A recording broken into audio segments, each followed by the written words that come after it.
It's the Orioles on Masson, and we welcome you to Yankee Stadium in the Bronx, New York. This is going to be a very short two-game series with a night game and a day game against the Yankees.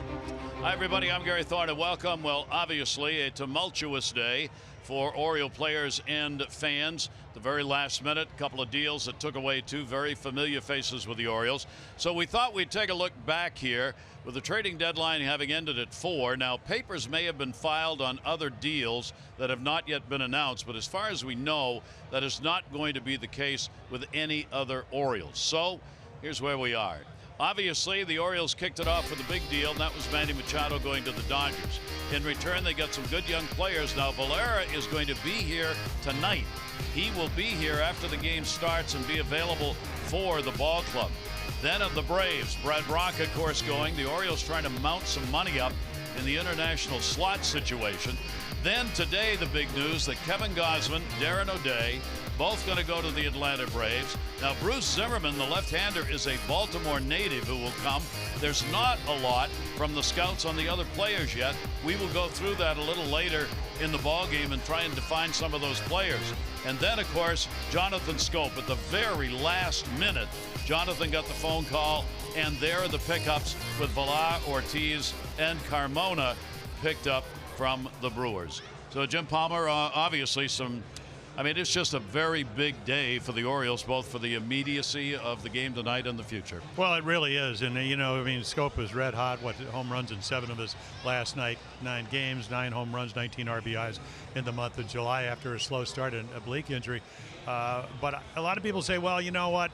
He's going to a team that's in the race, the Brewers, I think 3 games behind the Cubs. Gausman goes to Atlanta, very comfortable. He knows some of the players down there.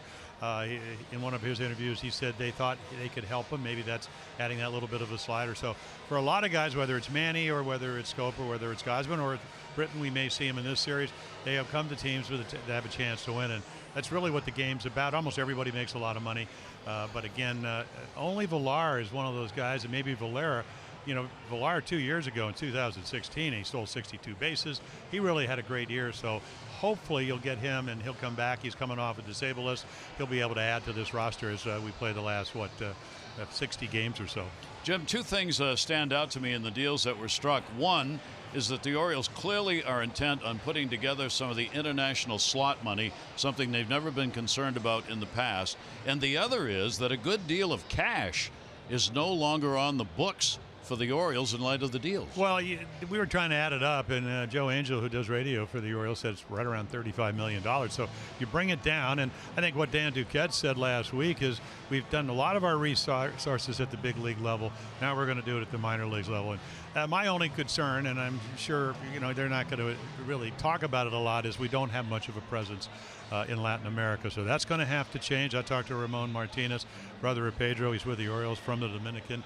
I said, hey, would you like to take that job? Because he's talked about it, that there's a trust factor. There's a fact that they know each other and that you trust them and you're actually going to spend the money. So hopefully that will change. It's going to have to, with all the money available, change this year. But again, you're trying to get younger players. And most of these players are, Gary, as you know, probably 2-3 years away from making an impact. So this is, not a redevelopment. It is probably a full rebuild. And for the Orioles, Buck Showalter, how close was the Jonathan Schoop deal? When we arrived at the ballpark today, there was a posted lineup, and Jonathan Schoop was batting second. And then about 2 minutes before 4 o'clock, I was leaving the clubhouse, and Jonathan goes by me, and he goes, uh-oh. And he's got the phone in his hand, and that was his agent telling him that the deal had been done. Yeah, I listened to one of the interviews, and his agent said it's about 50-50.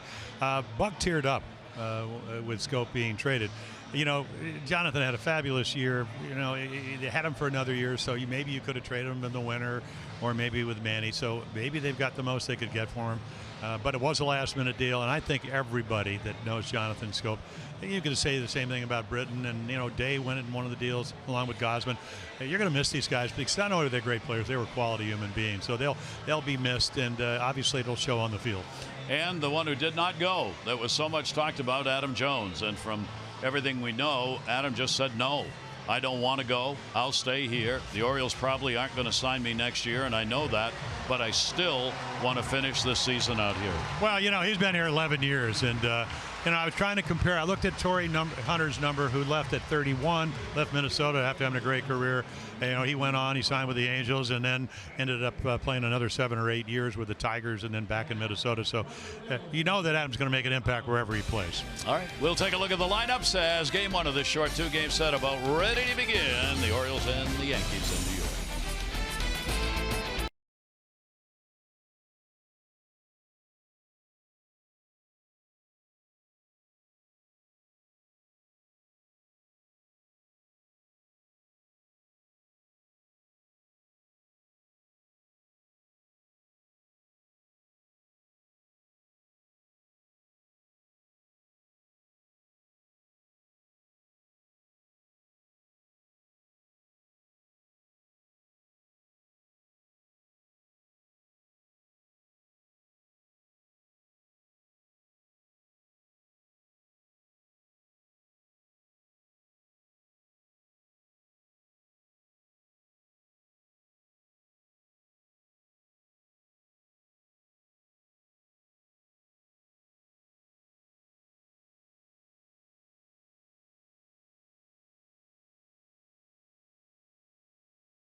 Low fares with nothing to hide. That's transparency.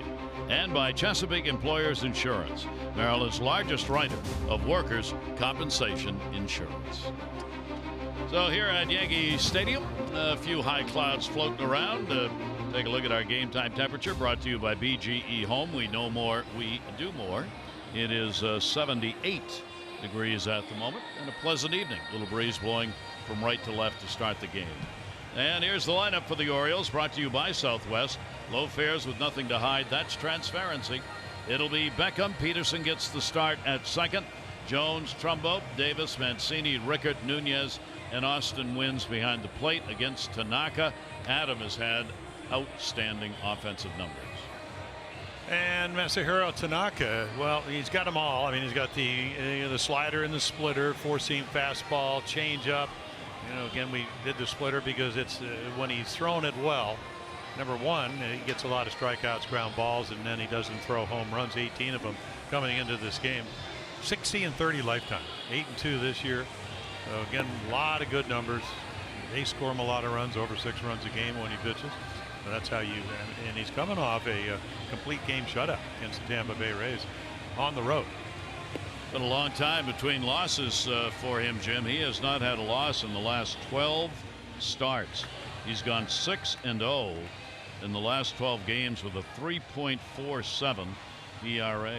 Yeah, and the one thing the Yankees do, especially at home, I mean, they score about almost 5.5 runs a game. I mean, 5.6, probably almost 3/4 of a run more than they do on the road. So if you pitch here, even if you, and he's given on Gary on a couple occasions 4 runs, but with this kind of offense, that plays well if he can get into the 6th or 7th inning, and they do have about as good a bullpen as anybody in baseball. I was talking with Aaron Boone before the game today, and Aaron saying the same thing you did.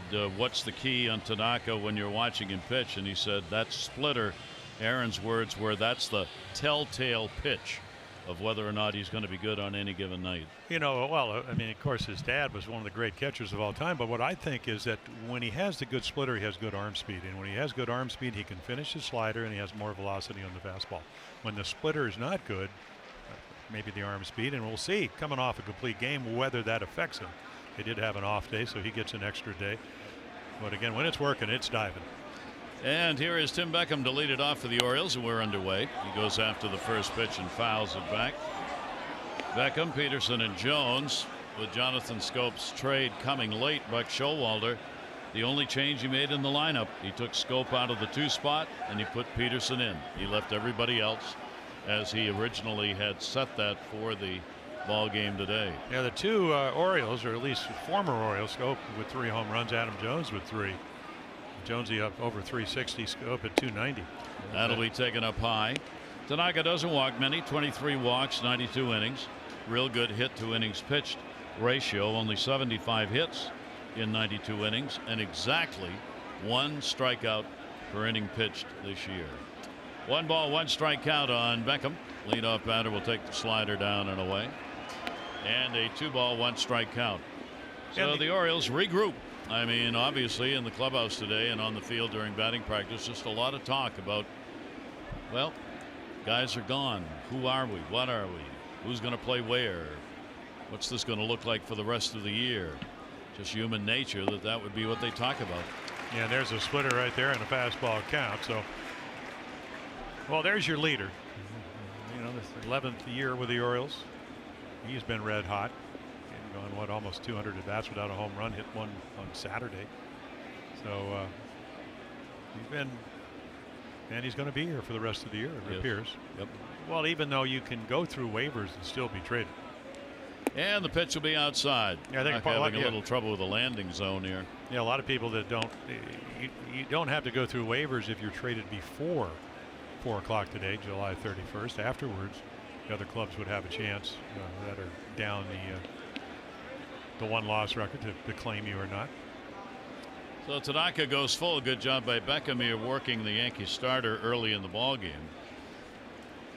Full count delivery, and that will be fouled back and over the screen. Tim's bat is heated up here for the month of July. 245 average. He'd been hanging around that 200 mark for a lot of the season. He has had 3 home runs.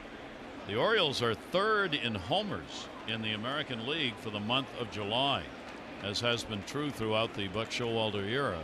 They have lived and died on the home runs. And a foul tip. Oh, what an at bat here with his battle with Tanaka. Yeah, and for a normal pitcher, and you know, a guy that getting 60 wins, 30 losses, you're probably going to get a fastball, but that's a splitter, and it's a good one. You know, normally 3-2 leading off a game, you maybe would go for more of the plate, but tough thing about Tanaka is that you just never can really sit on a fastball. You just hope he makes a mistake with the slider or the splitter, or maybe even the fastball up in the zone. Shift is on against Beckham in the infield. 3-2 delivery again, and that one hitting the edge of center field. Pretty good wood on it. Backing up near the warning track, and there is Hicks, who hauls it in. Now take a look at their defense. You know, Judge out with the chip fracture of the right wrist. So you have Gardner, who won a Gold Glove. Hicks plays like one. Stanton back in his familiar position in right field. And Duhar, Gregorius, Torres back off the DL after a hip problem. Bird after the ankle problem. And then Higashioka, who is a pretty good catch on occasion hit. Gary Sanchez, of course, out. Groin injury. Nowhere near ready to come back, according to Aaron Boone. So it will be Higashioka working behind the plate as the backup catcher. Yeah, I think they're pretty comfortable because Austin Romine is really having a great offensive year. So here's Peterson. He gets the start at second base. Now, coming up in his career, the second base position is the one where Jace Peterson played the most. Now, this year, this is only the 12th game that he will have played at second base, but in his career is 272nd, far more than any other position. Obviously, with the Orioles, that spot being held by Jonathan Schoop, so he got rare chances at it, but this is not an unusual position for him to play. Yeah, played a little bit, actually claimed on waivers from the Yankees, but when Schoop hurt the oblique, he got a chance. But we saw him early on, and when he came up with Atlanta playing second base. But nobody turns a double play like Jonathan Schoop, so they're going to really miss that. And yep, got to regroup in the middle with Beckham, the double play combination. Peterson with a 2-ball 2-strike count. Infield shifted the other way around on him. Check swing, he didn't want to go. It's fouled off down the third base side. Well, great opportunity for either, fringe players, 4A players they call them, guys that, maybe major leaguers, AAA, somewhere in between. One thing about Jace Peterson, he has a little bit of pop and he has good speed. And the Orioles don't have a lot of that. Well, 2-ball 2-strike count on Jace Peterson. Outfield shaded to left, infield to right. For Tanaka, not much different. Lefty righties. We showed you the overall 220 average, a good one. 217 lefties, 222 righties. We'll give up the home runs, 18 of them. 2-2 delivery on the way, and that'll bounce, hit him. Ow. Not quite sure where that caught him, but that came in pretty good. And well, it's like a base on ball or a base hit, except it hurts a little bit more because you do get on base. We want to apologize. We're having some technical difficulties. They will be corrected shortly, so we apologize for that. Problem is not in your set, nor is it here at our studios. It's the baseball gods who are interfering with the broadcast at the moment. It might have something to do with the lineup. Maybe they weren't happy with the trades. I don't know. Retaliation. Here's Adam Jones. Adam comes in with a 9-game hit streak. He has been red hot. Having a real fine month of July for the Orioles, hitting .279. Adam will take one that's going to go all the way to the backstop. That one looked like it could have been stopped. It'll probably be a wild pitch. Yeah, I'd want my catcher, and we talked about Higashioka, actually pretty good defensive, just a little slider. It doesn't bounce until it gets by him. I mean, right there, but he could have caught a better angle right here. I mean, that's just a ball you catch. I mean, he did everything other than catch it. He shifted. It's not a ball you can actually get in front of because you didn't have time. Should be straight. You're going to call it a wild pitch. Typical. Yeah. Always a pitcher's fault. Either way, the Orioles get a runner in scoring position. That's the good part for the Orioles. That'll be the third wild pitch by Tanaka and the 5th hit batter already here in the first 2 hitters. So Adam gets the RBI opportunity with the runner on at second base. 1-0 delivery on the way, and Adam will take the pitch, and that will miss down low for a ball. Adam, 293 with runners in scoring position. Real solid number, and it has stayed that way for the most part all season long for the Orioles. If anything, has gotten a little better. Well, the team collectively are up about 14 points in the last 6 or 7 games. 2-0 delivery on the way. Remember, the Orioles come in with a 3-game win streak, having walloped the last 3 ball games. 15 hits in each of those games against Tampa Bay for that win streak. The Orioles' longest win streak this year is 4 games that they will try and equal here against the Yankees tonight. 3-0 count. Tanaka struggling a little bit here with the strike zone. Runner off second base with good speed. Peterson taken, and that misses. So he walked him on 4 straight.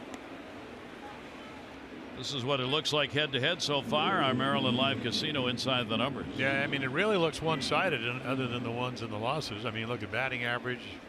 What about 54 points, runners in scoring position, almost 90 points, almost 2 runs per game, home runs. The Orioles, that's where they have the edge. Starter ERA, bullpen, not too bad for the Orioles.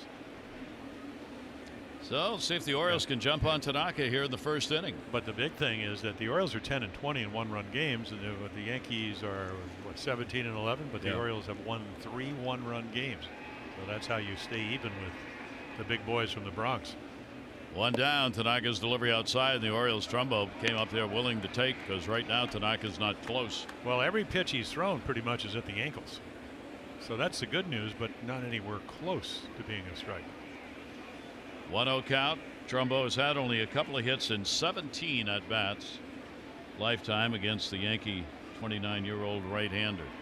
Runners off first and second base. Long look back. They'll hold the runner, and that will be in there for a strike. 85 miles an hour. Just had to lay one in there, and that's what he did. Figuring Trumbo was not going to be swinging. He's going to wait for him to throw a strike, and that's what happened. Yeah, I think it was also a pitcher's pitch. Corey Blazer doing the home plate umpiring. And he'll favor the pitchers a little bit. Yeah, I think that ball Mark probably thought was a little bit low. Blazer, veteran umpire, behind the plate. Gary Cederstrom at first base. Crew chief Stu Shoewater at second base, and Jordan Baker down at third. Pickoff attempt. Ooh, a little closer than Peterson might have wanted. They had been holding the runner tight in any event. Reyes, that time the second baseman, got in a hurry, and Tanaka with a pretty quick throw. Yeah, and then it's right on the money. Maybe again, if it's probably a little bit lower, probably just drops the glove, and then you wait for the challenge or the replay, the call. And again, Torres playing right behind him because of the shift, or at least the semi-shift put on Mark Trumbo. So it's easy for him to cut down the lead. 1 ball, 1 strike count. Tanaka high, long hold, and a strike at the knees again, and another one Trumbo's not so sure of. Yeah, he'd rather have that call to ball for obvious reasons. You're now behind in the count, and the strikeout comes into play, and this is where the pitcher, especially a veteran like Tanaka, has the advantage. He's going to nibble. He's going to give you the illusion it's a strike and try to have it zip out of the strike zone. Davis waiting on deck. 1-2. Runners first and second, and goes outside with it, trying to get him to chase. Yeah, so I mean, all pretty good numbers. Yeah, and you mentioned the only thing that really looks like when you look at his numbers, I mean, less hits, doesn't walk a lot of guys, less hits than innings pitched, is the 18 home runs and 16 starts. That's really it, isn't it? Yeah, I mean, the Orioles would love to get the long ball here. 2 ball, 2 strike count. He wants a strike thrown here, and Trumbo knows it.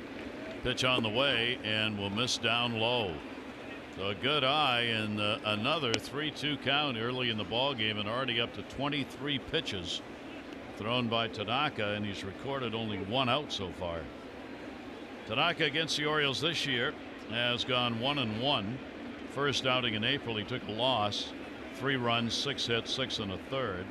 He won his second outing in June, 4 runs, 8 hits, 5 1/3. Then non-decisioned in his last outing. 3-2 delivery on the way, and he gets him on a pitch down and away. Well, he doesn't give in. Now, he can make mistakes. Anybody that ever towed the rubber can do that, but now he already knows this low strike's been called. So again, if you're Mark Trumbo, you can't take a low strike, and here's the splitter. What his manager Aaron Boone talked about. It appears to be a strike, and then just dives out of the zone. So that will take Trumbo out on a big strikeout, leave runners on at first and second, 2 down. And that will bring up Chris Davis. Chris has been hitting the home runs of late for the Orioles. The bat coming alive with a long ball, particularly shots hit the other way. And the pitch will be taken up high for a ball. 6 home runs in the month of July, even though Chris hitting just 177 this month. Still better than the overall number on the year, which is hung around that 155 to 160 mark. 1-0 pitch on the way, and Davis on the big uppercut will just tick that one foul. So 1 ball, 1 strike count from Tanaka, trying to work his way through this first inning. Chris got his first multi-homer game of the year. Actually, it was his first multi-extra base hit game, too. Yep. And he's had multiple runs, consecutive games for the first time this year. Well, both pitches out over the plate. One to kind of straightaway center, or maybe a little bit of right center. The other one to left center. Outfield shades to left. He'll take the pitch at the knees for a strike. That's where Tanaka wants to be. Yeah, and you can't ride that fastball at 93 unless, and he's a big guy. Hey, we talked about when he pitched in that doubleheader against the Orioles, had a chance to walk by him. I mean, he's 6'3"ish. So he really drives the ball down in the zone. 6'3", 218. Just looking at him, it doesn't appear to be that big. Well, when you're next to him. Yeah. First and second for the Orioles are 2 away now. 1-2 delivery on the way to Davis. Fouled off. Yeah, trying to throw a breaking ball out of the same arm slot and get him out in front, but he's able to foul it off. So he will hit again. Chris has had 1 home run against Tanaka in his career, hitting .250 against the Yankee right-hander. With all the games, of course, Orioles play against the Yankees, Chris has piled up homers, 31 career home runs against New York. Big shift on Torreyes Ware out there in right. 1 ball, 2 strike count. Peterson, Jones, the base runners.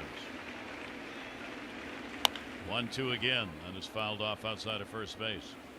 Boy, I was talking to Kyle Higashioka, who's doing the catching, and again, first-year catcher in a sense, that's getting a chance to play. And I said, when you have a veteran like Tanaka who calls the game, he said, well, we've been on it pretty good on the page. He said, I just look to where, and I watch a lot of video, where guys can really hurt you. So for Chris Davis, that's usually out over the plate. But the one thing about Tanaka, he doesn't pitch lefties up and in, which is probably where you get Chris Davis out the most if you're right-handed. So we'll see. And again, he's been able to get the ball down in this inning, but inconsistently. 1-2 delivery on the way again, and that's going to be down low. Bounced a little bit. Higashioka able to stop that one. A long inning. I mean, one thing has happened here, whether the Orioles score or not. Tanaka's already thrown 2 innings worth of pitches. Orioles have really made him go at it. The extra day's rest that he has had. Boone's got a sore neck coming. Hoping this would have been over about 15 pitches ago. Now the Orioles need to get one in. 2-2. Davis into the shift. Way out. Torreyes has got it. Makes the throw and didn't put a lot on it. Davis made it maybe a closer play than it might have been otherwise. No runs, no hits, no errors. 2 are left on base.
Hawaiian shirt. And that's not the gnome, by the way. All right, let's take a look at the starting lineup for the Yankees. They'll have Gardner, Stanton, Gregorius, Hicks, Torreyes, Bird, and Duhar, Walker, Higashioka, and Didi Gregorius this season against the Orioles has loved every at bat. Oh yes. Well, Jeffrey Ramirez. Well, you can see the slider, and the changeup's probably his best pitch, even though he throws 92 to 94 with that fastball. But the slider's gotten better. Caleb Joseph, not catching tonight, said when he was down in the minors, said, boy, what a difference between last year and this year. So let's see. First time, former Yankee, came over last year, really pitched well. not only at Trenton, their Double-A, and then again for Bowie. Now a chance at Yankee Stadium for the first time. Gardner will show bunt. Leadoff batter will bring Nunez in at third base. Gardner with a 2 for 3 and a home run off Ramirez. Ramirez has had a loss against the Yankees this year. This is his second career start against New York. It was on July 9, game 2 of the doubleheader. He gave up 4 runs, 9 hits in 4 innings in that ball game against the Yankees. Ramirez's delivery will be taken down low. He got his win against Boston last outing, a good one. 3 runs, 4 hits, 5 innings. Yeah, that's also, the 1-3 record. Yeah, all solo home runs. So if you're going to give them up, and of course the Red Sox, Yankees are number 1 in home runs, but the Red Sox the most runs and 5th in the American League. Gardner will take the pitch inside. The Yankees ever present leadoff batter. So tough. Well, he works the count, and then all of a sudden, only 9 home runs this year. You get into those home run counts. Lays it down. Yeah. It will go foul. Well, he just knows how to play the game. And he's a veteran. A lot of young hitters were thinking, oh, I can hit a home run here. 3-1 at Yankee Stadium. His job, as all leadoff guys, you hit home runs at certain times. They give you the bunt, and you can bunt. You want to get on and score. You want to set the table. And just miss doing that. Yankees trying to catch the Red Sox. Red Sox beat Philadelphia extra innings last night in a great baseball game. That'll get away. And he'll head down to first base. And Austin Wynns will go after it to make sure that's as far as he goes. Take a look at the defense. Mancini, Jones, and Rickard. 5 RBIs over the weekend in one game. Nunez, Beckham, Peterson, Davis, and then Austin Wynns behind the plate for the Orioles here at Yankee Stadium. Gardner will pick up his 49th walk with only 61 strikeouts in this day and age. That's a pretty good ratio.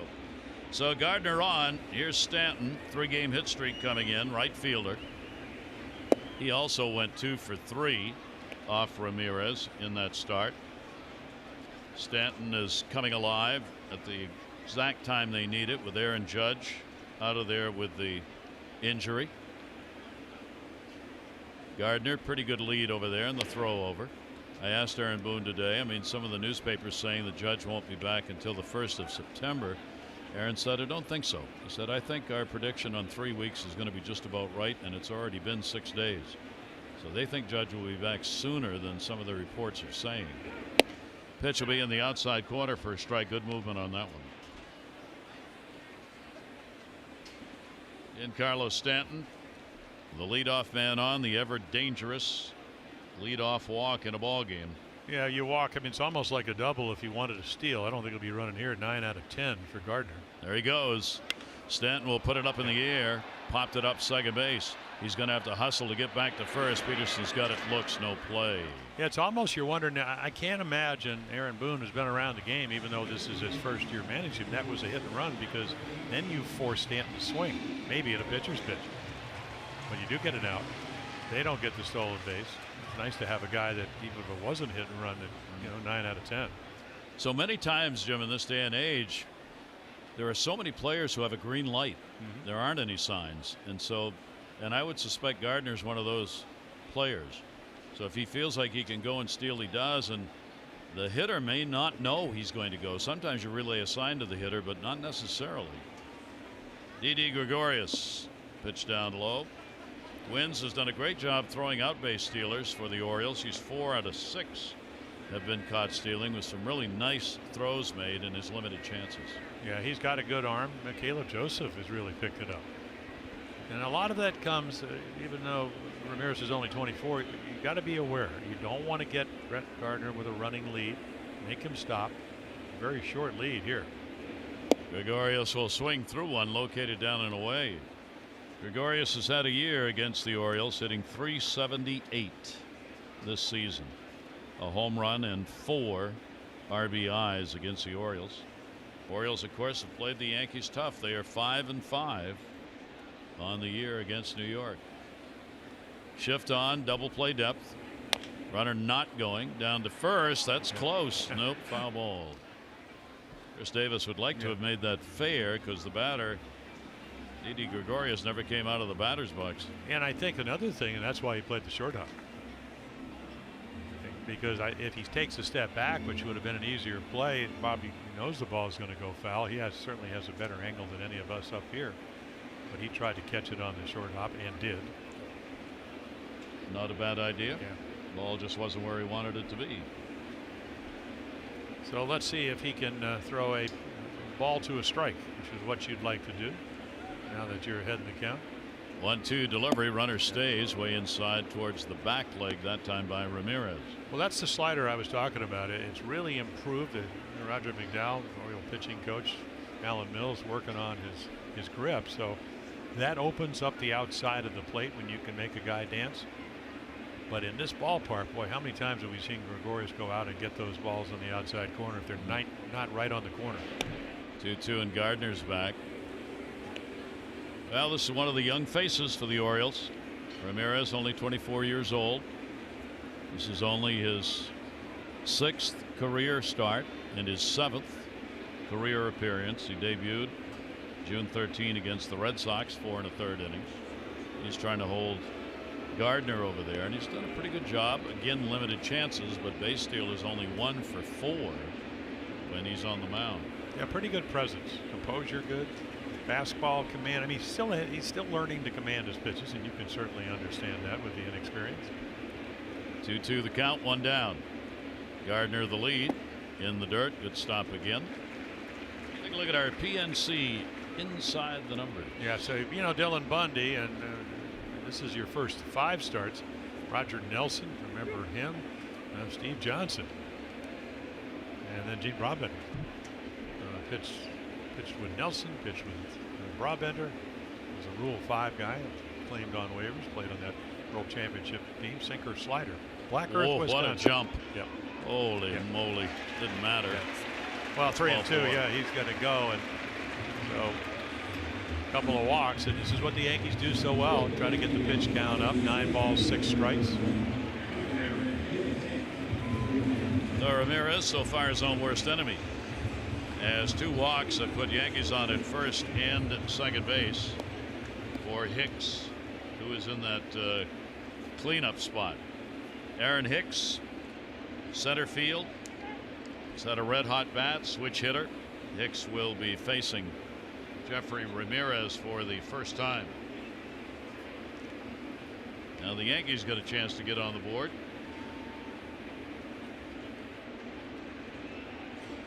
On the way, Hicks will take it. Straight fastball. It's going to be in there for a strike. The Yankees lead the American League in walks. They now have 395 free passes on the year. That certainly won't hurt your on-base percentage, of which the Yankees are second in the league. 0-1 delivery. Ooh-ah. He was going for Staten Island on that one in an 0-2 count. Well, they moved him because of the injury to Judge to the 4th spot. He usually doesn't hit here. He said, well, I'm not going to try to hit like a 4th guy. Well, he did right there. Swung like Judge. I just think he's figuring, okay, it's going to be a fastball. I'm going to swing at it. And it just happened to be almost chin high. And it was a good one. Yeah. Career high 17 home runs. And Hicks chases. Good pitch. Yeah. Well, it was good because number 1, it had great velocity, great location, and great movement. When you can throw this pitch in this count, 2 strikes, I mean, you can see the swing. This tells you the only story you need to know. I mean, right there. Perfect pitch. He's hoping for something inside, middle, didn't get it. Get your second out. And that will bring Torreyes to the plate. Yeah, we showed you the list on Jeffrey Ramirez, but the one number, you know, the fact that, you know what, the runner in scoring position number at 0.95. That's incredibly low. And the pitch will be taken up high. So for the young Oriole right-hander, chance to get out of the inning. Yeah, so there we go, 0.95, and you know, that's certainly not a number that you can sustain. If you can, you're heading to Cooperstown. 2 for 21. And not as a guest. No. 1-0 delivery started. Did he go? Check at first, and no. Gary Cederstrom. Well, Torreyes And Andujar, they are battling for Rookie of the Year votes. He's got the second highest batting average, 286 for rookies. Tied for first in home runs with 15. And tied for first in rookie RBIs with 44. 2-0 delivery, and again a pitch that was up at 94. Well, you look at Jeffrey Ramirez, and again, I was talking to Caleb. I said, what's it look like when you're catching him? He said, well, he's a big guy. You know, he's very young, 24, and then the fastball, you think you could get on it, but he can get it up there, and the ball up has life. I'm not sure you want to keep pitching these guys 2-0, but you make a pitch here, and this kid can hit. 2-1 delivery is foul tipped out of the mid. And he has really good power to right center field, and in this park, that plays. Torreyes in trouble here. 286 against the Orioles this year. 2-ball, 2-strike count.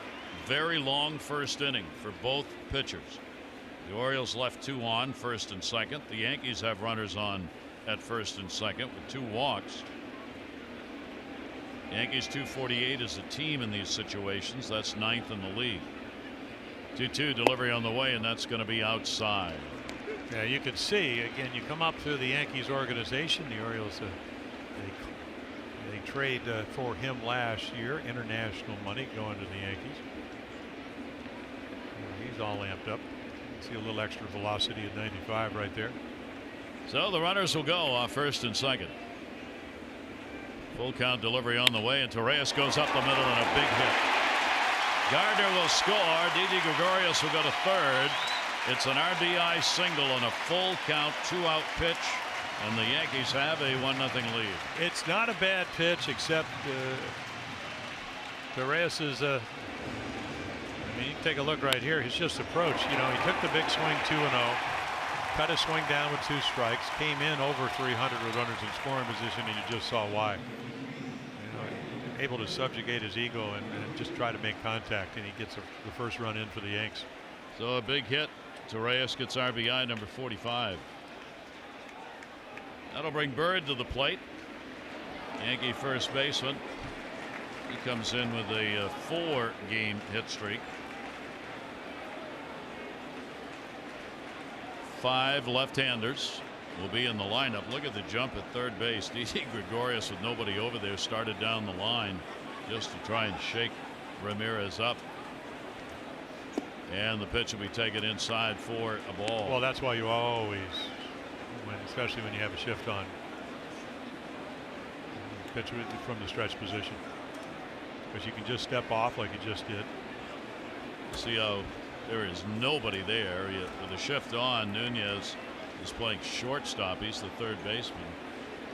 And there is your StatCast powered by AWS. I mean, you can see where everybody is. So if you take a stretch and he goes, you just slide step. StatCast AI powered by AWS.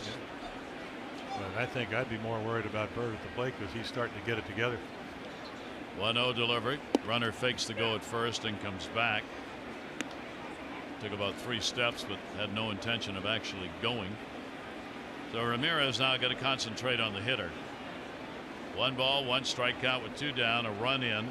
The leadoff walk to Gardner, coming around to score. Both of these pitchers piling up pitches in the first inning.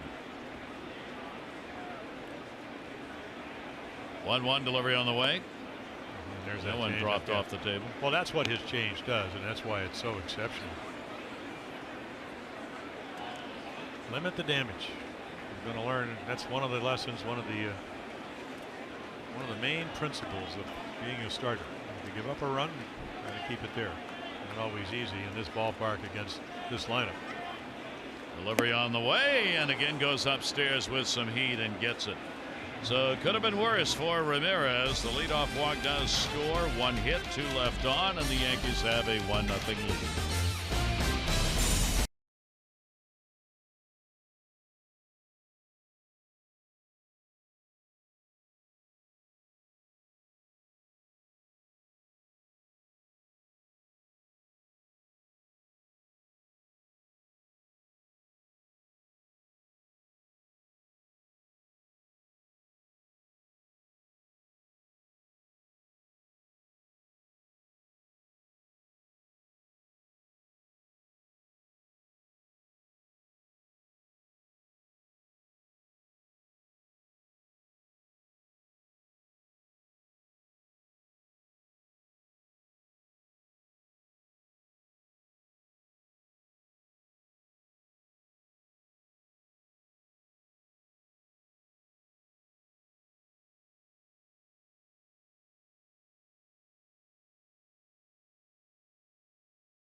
So the Yankees get the early lead for Tanaka. We'll see if he can settle it in.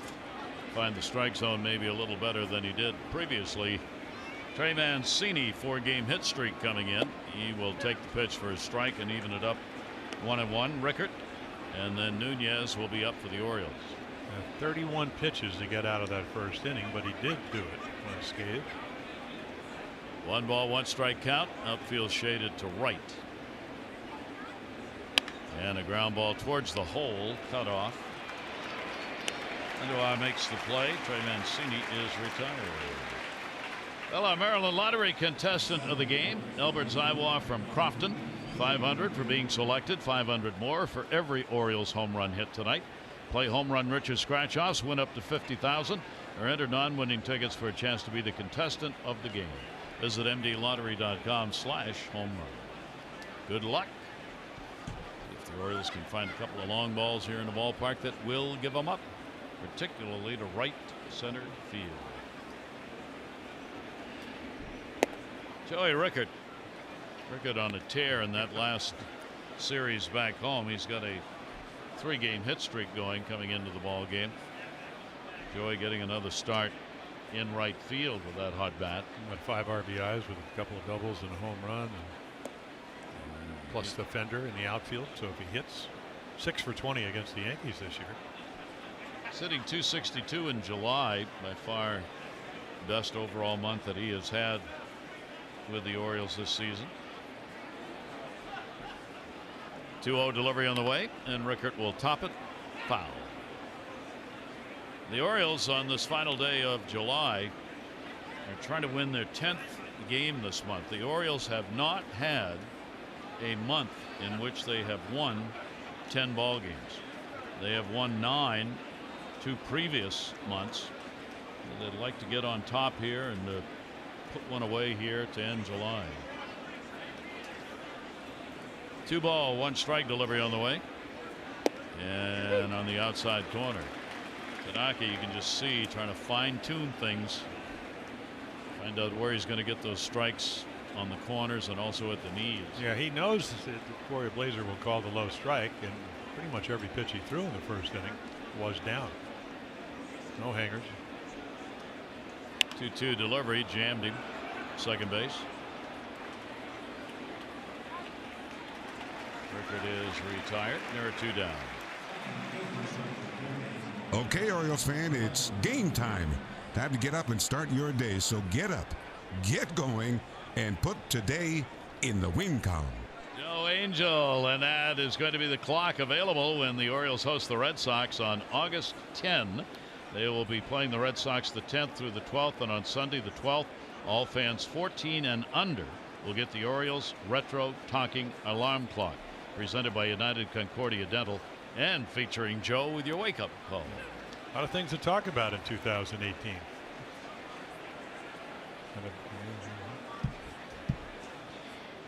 Okay. You got to be awake to listen. Not a word. Maybe not. Not a word. A good year to sleep through. Renato Nunez will take the pitch outside. 1 ball, 1 strike count. Nunez getting the start at third base again in the ball game. Wins batting 9th. The Oriole catcher hoping for a shot here. 1-1 delivery by Tanaka. That'll be waved out on a pitch down and away. Yeah, if you're a young player, and Renatus is, I mean, this is going to be a good test. You don't see this kind of stuff.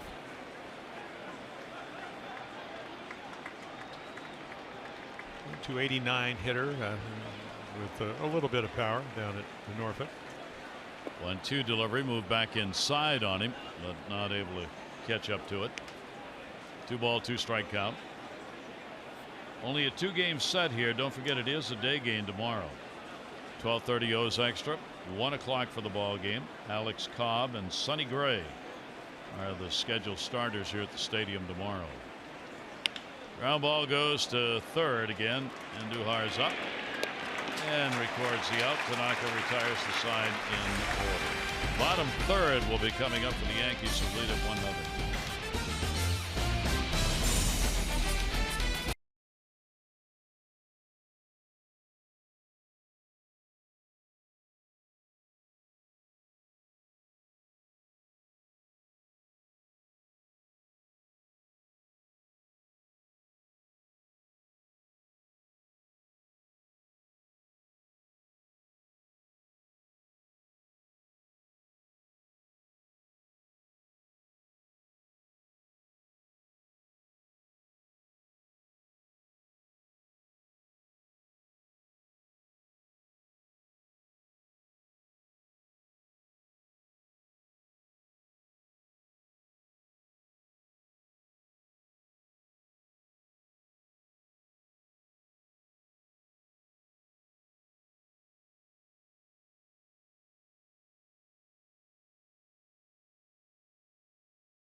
Stadium on the disabled list for the Yankees. A lot of familiar names.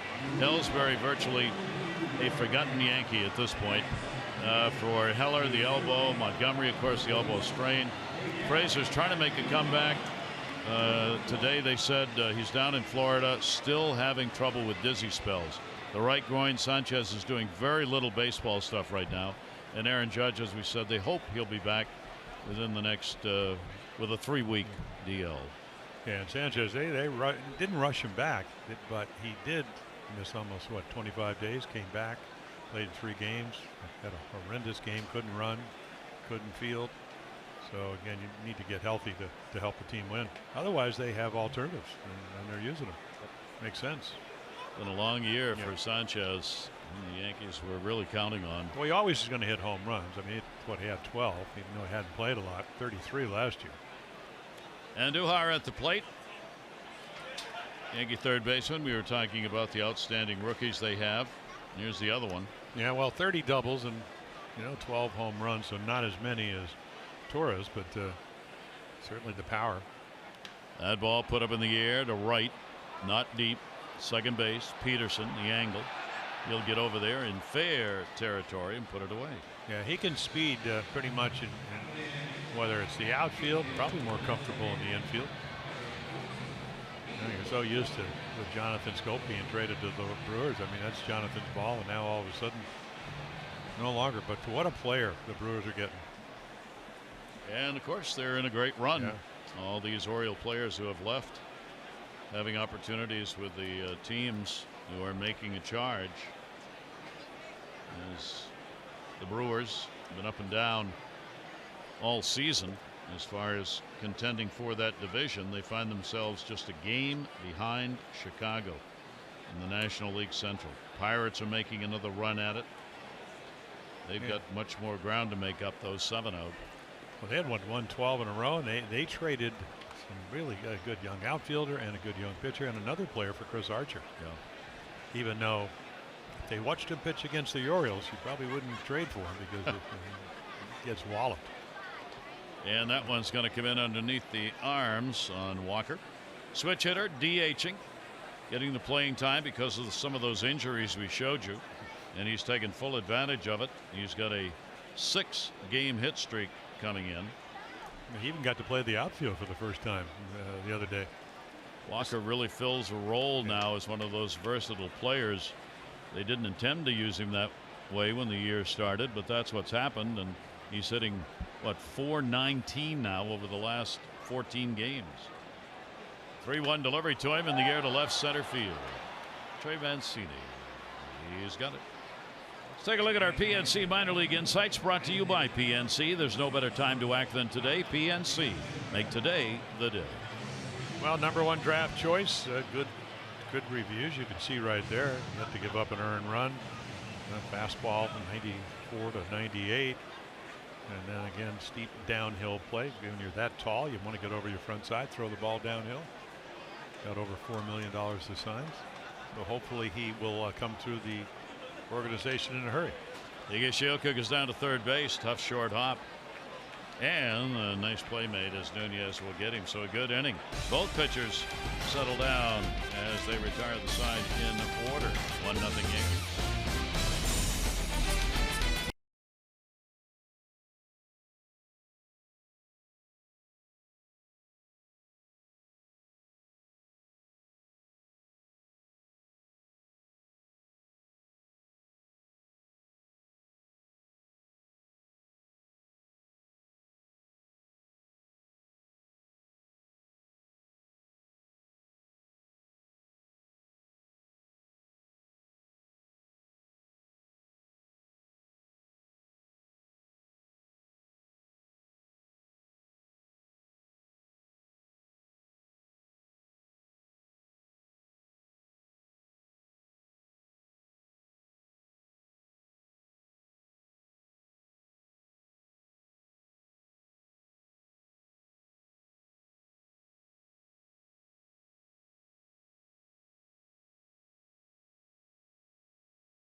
they'll still win 100 games.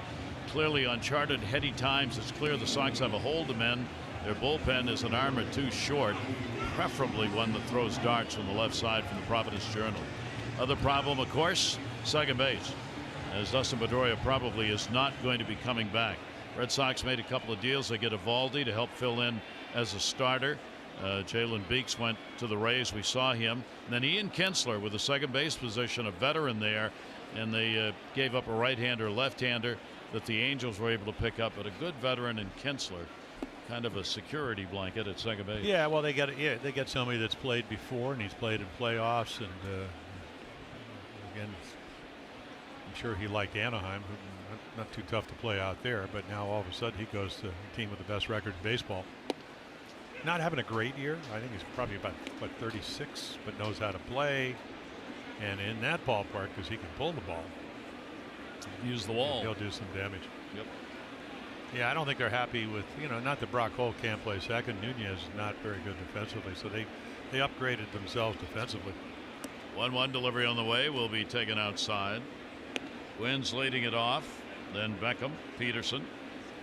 Wynn's doing the catching tonight for the Orioles with a day game tomorrow. Caleb Joseph expected to be behind the plate for the day game, and Alex Cobb is starting for the O's. 2-1 delivery. Tanaka's pitch really drilled center field way back. They were playing shallow. That ball's going to take a hop, end up all the way to the wall. Hicks goes back to get it. And Wins, who hit it on the button, leads off the inning with a double. Well, homered over the weekend, and Caleb Joseph also getting hot with the bat right here. Well, you can see the first mistake. Fastball up in the middle of the plate. Now, that's how he throws the home run. This is not a home run, but if he elevated it, probably would have been. You can see Hicks playing a couple of steps into right center. No chance. So another chance for the Orioles. Yeah, another chance to either get him in or over. I mean, you got to look at the scoreboard if you're Tim Beckham, and I still think, you look about all the rule changes in baseball or whatever you're trying to think, you should get a sacrifice for moving the runner to third. All the changes you make because it's team baseball. One of those productive at bats. Yeah, it really is. Tanaka will work him inside to start. Beckham had a long at bat, flied out to center field. I mean, think about it. A guy hits a single, you bunt him a second, you get a sacrifice. Guy hits a double, you get him a third. You get nothing. Yeah, you get nothing. You get an at bat. I mean, your teammates like you because if the next guy hits a sacrifice fly because there's less than 2 outs, he gets himself an RBI and more money next year, and maybe you go to dinner, you got a Starbucks. I mean, it could go endless. 0-1 delivery, then he tails one away. For Beckham, just 194 with runners in scoring position this year. That's why we need to get the runner to third for the next guy. Not that he can't get a hit, but. Yep. And even a bunt here. Not right now with an 0-2 count, but the infield had stayed back. That would not have been the worst idea in the world. Yankees up 1-0. Yeah, Tanaka's saying, well, how can I not let him hit the ball to the right side? Or now, when I get the 2 strikes, how can I strike him out?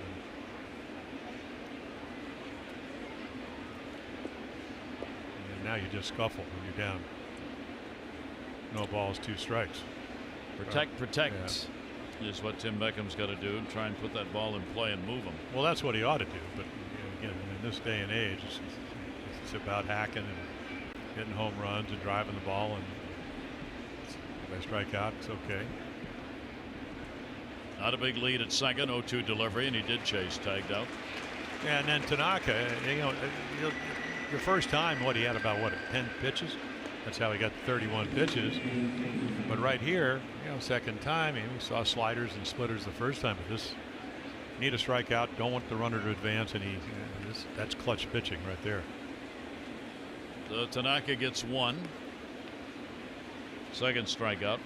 You see, and they will not. The Yankees will not give Jace Peterson the bunt. So Andujar, he stays in where you don't even think about bunting as their third baseman. Smart baseball. 1 down, runner at second. Peterson will go after it, fight it off outside of first base. 0-1 count from Tanaka.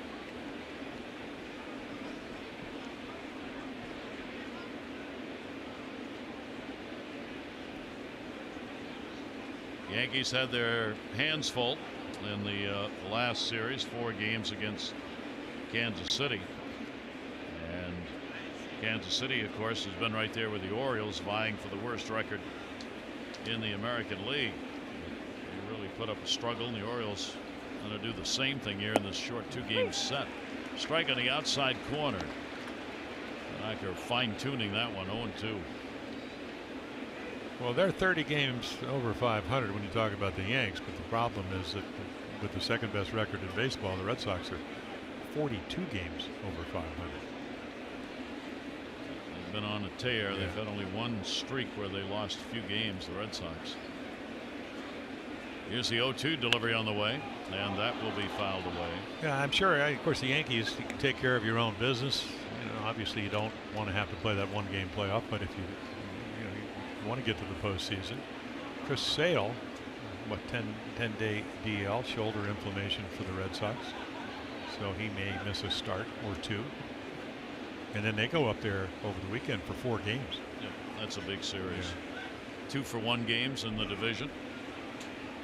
0-2, runner off second base. Again went for the outside corner, missed it. Yeah, that's that splitter, and it's a hard one at 87. Again, only one mistake, and that's out at second base. Austin wins. Fastball in the middle of the plate. Other than that, he is not too many hittable pitches. Gregorius holding the runner at second, wins. Yankees have the 1-0 lead. RBI coming in the first. Perez got the base hit. Timeout asked for at the plate, and a 1-ball 2-strike count. Tanaka trying to get on the same page here with his catcher. 1-2. And way up with that one. Well, that's where the target was, and very rarely does he go up in the zone. A lot of pitches. 57 pitches thrown already. Yeah, Larry Rothschild going on, talking to the interpreter, going, "Can you please go out there and tell him be a little bit more efficient?" Of course, he knows that. Pick off! Ooh-wah. That's a second time. Tanaka's made a real good throw to second base. Didn't get either of them, but made it interesting. Well, you do cut down the lead, and because you have shifts on, it allows you to do it. This time it's the shortstop. Last time it was Torres, the second baseman. So if you're Austin Wynns, I mean, even if it's only maybe a half a step. Gardner throws well, because he charges the ball. Hicks has a great arm. So it's pretty close. And all the things you work on in spring training. And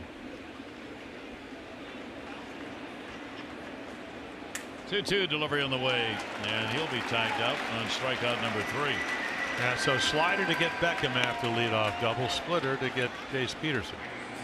Once again, veteran pitcher, 60 wins, 30 losses, 8-2 this year. ERA a little bit higher than he'd like, but right here, perfect pitches with 2 strikes. Boy, it's a great angle right there. You can see how you want to get him out on his front foot, able to do it.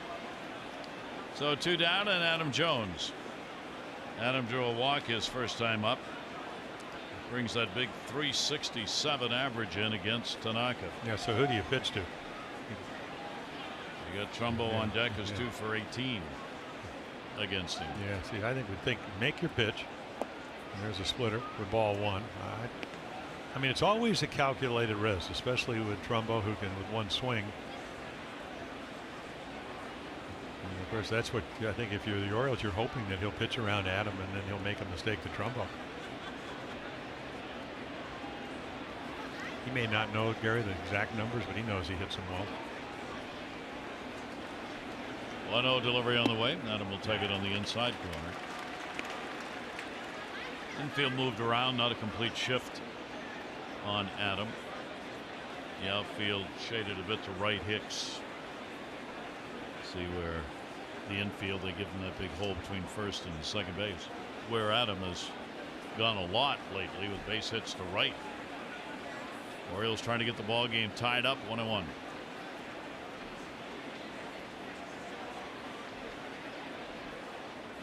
That's where he tried to go this time, down the line, and fouled.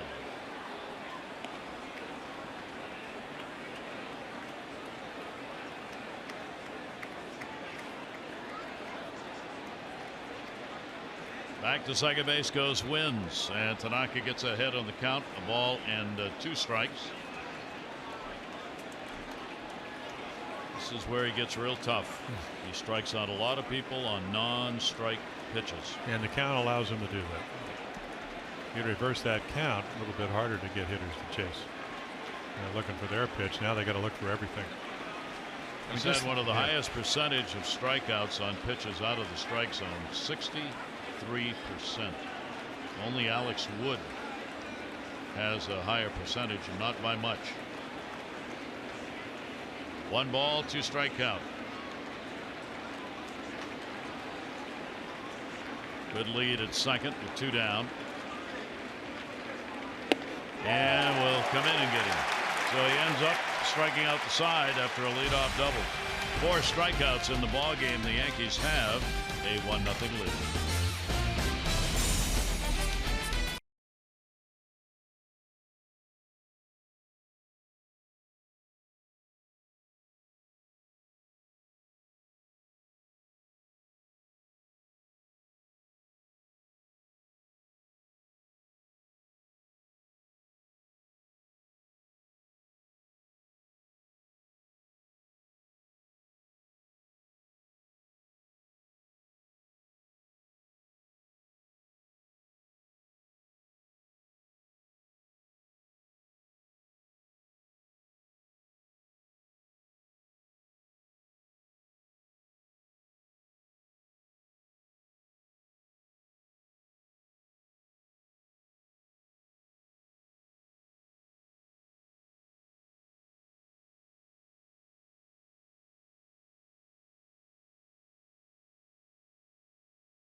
Is brought to you by PNC.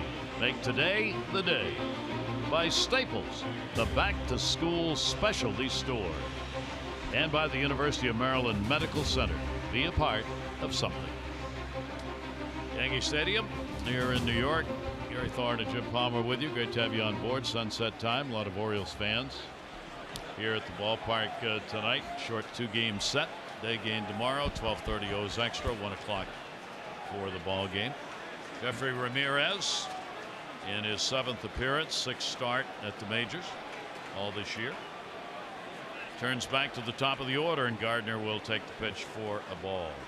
Gardner led it off with a walk and came around to score. A couple of walks and 1 hit in that first inning.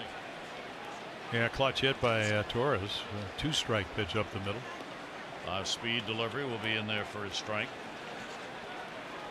Yeah, I can kind of project, as long as Jeffrey Ramirez stays healthy, a couple of years down the road, maybe next year with more starts, more experience, better fastball command. You can see right there, just missed by a couple of inches right to the glove, and then all of a sudden all those other pitches will be more effective.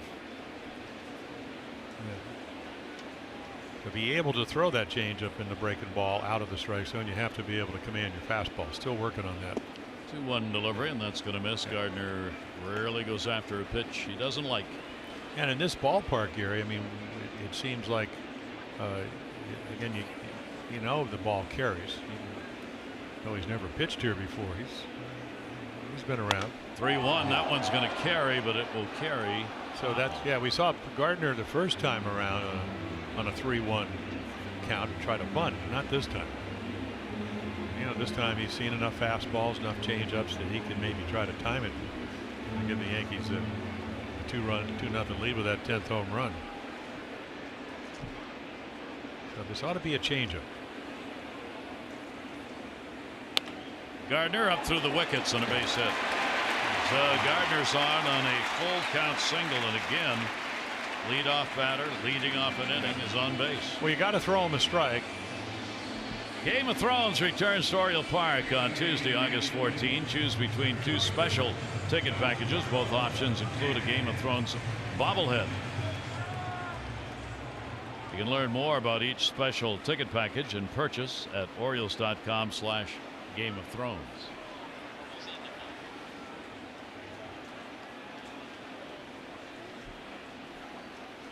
Giancarlo Stanton, runner. Oh my Lord. You talk about a jump. He was halfway to China on that one. Gardner had a great jump the first time he got on, and he didn't lose it here. Yeah, when Brett Gardner first came to the Yankees, 46, 47 times he would do this. And that's straight steal. He does a scouting report. He knows Ramirez, even though they haven't stolen a lot of bases on him, he knows Wins can throw well, but he stole that on Ramirez. No chance. So a runner in scoring position, Giancarlo Stanton, who popped out his first time up. Stanton will go after a pitch and foul it right off the end of the bat. So Gardner's 10 out of 11 and gives Stanton a chance to pick up an RBI. He's trying to make things happen here in the bottom half of the 3rd inning. Yankees have 2 hits on the board. The Orioles have only 1. And an 0-2 count. Stanton will take heat up and in. Now it's time for Lowe's whole team together. Oh, there you go. And there's your home runs. Number 1 in the American League. Gregorius with 10 of those in April. Hicks already over his career high. 1 ball, 2 strike delivery on the way. Stanton won't bite on the pitch down and in. So Giancarlo Stanton works the count. He's 235 with runners in scoring position this season for the Yankees. Pretty good lead. Peterson trying to hold Gardner a bit tight at second base. Gardner moving around out there and gains the attention of Ramirez, and he steps off. Yankees come in 3rd in average, 2nd in runs per ball game. They are 1st in home runs. They and the Red Sox have led the offensive charge in the American League. 2-2. Stanton, a grounder. Runner's going to go. Ball is bobbled. No play. Error. Beckham. Yeah, no doubt. I think that he probably got shielded by Gardner, and he's scurrying because that ball's hit hard. If he catches it, might have had a play at 3rd. So he comes in. You got to hurry if you're going to do that. But no, he just doesn't play the hop. You could see his eyes. If you look at Tim Beckham, his eyes are looking at the runner. So not only you get the runner to 3rd, you get an extra runner on base. And again, when most of your good players, the guys that can hit home runs and so forth. So take a look, and again, there. So the ball is it. I don't know if he's bothered or not, but what happens is that he is definitely looking where Gardner is and doesn't catch it. 14th error charged on Beckham this year. 1st and 3rd, nobody out. Didi Gregorius. He'll take the pitch up high for a ball.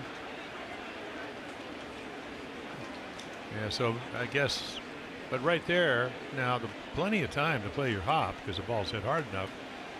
But again, well, you get spoiled when you had Hardy, or you had, even Manning. Gregorius a walk his first time up. Ooh, that hit him in the batter's box. Well, the other part of the rebuild is that you have another 2 months or so to decide, okay, who do you want at shortstop, or who do you want at 3rd base? A good changeup right there, fouls it right off. It looks like that front foot. You have that time, but one of the problems is there are no obvious answers. No. Not that I see. I mean, you're stuck with guys who you may not want to be playing where they're playing. Well, then it's not going to be a rebuild. It's going to be a disaster. And you can't. I just don't think you can try to rebuild and then not have guys that can catch the ball. No. That's not. You just can't possibly think you're ever going to win games if you don't have good defense. And that's just my opinion. But no, and that's what Buck's always said. That one to left, Trey Mancini coming. It's going to fall in for a base hit. Gardner will score easily. Stopping at second base is Stanton. So Gregorius with the dying quail to left gets the RBI, and the Yankees have a 2-0 lead. Yeah, can't do much about this. And great approach. Just put it in play. Yeah, you can hit home runs, but you also don't want to strike out, and he doesn't. 60 RBIs, 60 for Gregorius. Yankees get their third hit of the ball game. Runners on at first and second now, and that will bring Hicks to the plate. Didi Gregorius just putting it where they ain't. Aaron Hicks in the cleanup spot, strikeout victim. His first time to the plate. Hicks hitting .250 right-handed, .258 left. 10 of his 17 home runs from this side of the plate. Nobody out. And a strike at the knees on the outside corner from Ramirez.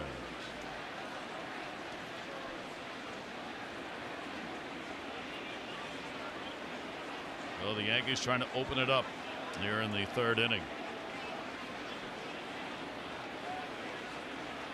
Stanton and Gregorius will get decent leads. Nunez even with the bag at third. Hicks will step out.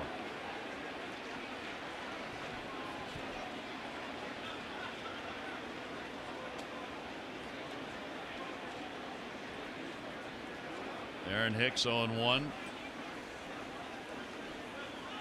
Hicks will take it for a strike. See, you're seeing really good stuff. Dan Duquette is joining us, the Orioles vice president in charge of baseball operations, commonly referred to as the GM, as I like to say, because you're in charge. So a big day. Dan, number one, thanks for taking time to join us here. Obviously a huge day for the Orioles. Gausman, Scope following up Machado and Brock and what happened before. Your overall feel now with the deadline gone?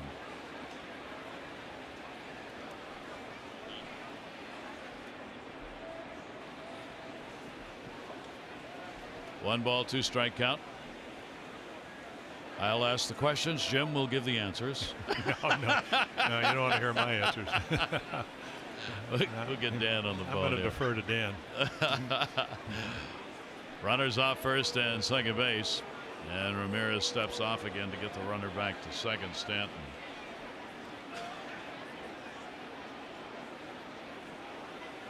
So Ramirez being tested here patience wise, because that's what the Yankees have been at the plate,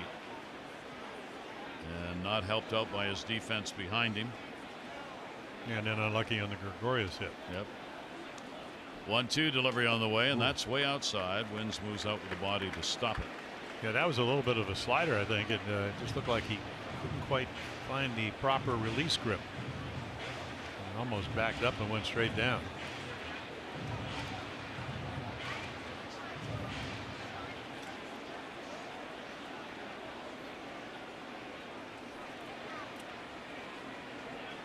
Two ball, two strike count with nobody out here. It's a big at bat, big inning. Hicks started. Did he go? Yeah.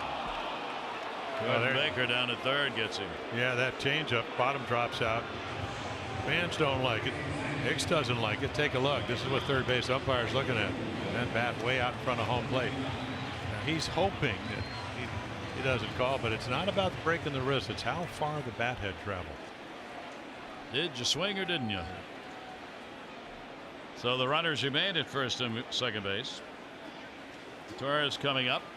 RBI base hit. First time. Goes after one that was on the inside and pops it up. Davis. Boy, there's a big out on the pitch. Well, you got a young hitter, and laboratories. Everybody that I talked to, and of course, great numbers. They said for a 21-year-old kid, he has a pretty good idea, but he chased a pitch right there. And Ramirez gets the big out that he needs. At least one of the big outs he needs. So only one run in here after the first three reached. And Jeffrey Ramirez with a chance to get out of the inning with only one. Here's Bird, a strikeout victim, his first time to the plate. Bird 250, runners in scoring position this year. He will take the pitch down low, maybe a little bit inside as well. 1-0. It's almost like Austin Wynn's got crossed up. Yeah, he held the ball a long time after that pitch. But if he did, of course, with a runner on second, and he already changed the signs, he would have probably gone out there, I would think. Either that or the exceptional movement. The shift is on against Bird in the infield. 1-0 delivery on the way, and he'll chop that one foul. A good pitch down and away to him. So Bird, 1-1 count. The Yankee, whom the Yankees have wondered over the last 2 years, will we ever get him back to play on a regular basis? He's had 4 home runs and 16 RBIs in the last 15 ball games. Yeah, 20 of his 41 hits, extra base hits, and of course, 2 years ago it was a shoulder, missed the whole year. Last year it was an ankle problem, came back, had a very nice postseason. Yankees going all the way to the championship series, losing in 7 games to Houston. They've never given up on him. He's the one they wanted first. When he's healthy, he plays. 1-2 delivery on the way, and that'll be up. So a 2-ball, 2-strike count with 2 down. Ramirez trying to work his way out of the 3rd inning. Yankees have the 2-0 lead. Didi Gregorius with a base hit, RBI, and 2 on. And Carlos Stanton and Gregorius second and first. That ball's hit high in the air to right field. Warning track, and that's where it'll come down just shy. Rickard able to put it away. So a run in on a couple of hits, an error. 2 are left on base.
The all-wheel drive RAV4 Toyota. What drives you? Visit buyatoyota.com for great deals.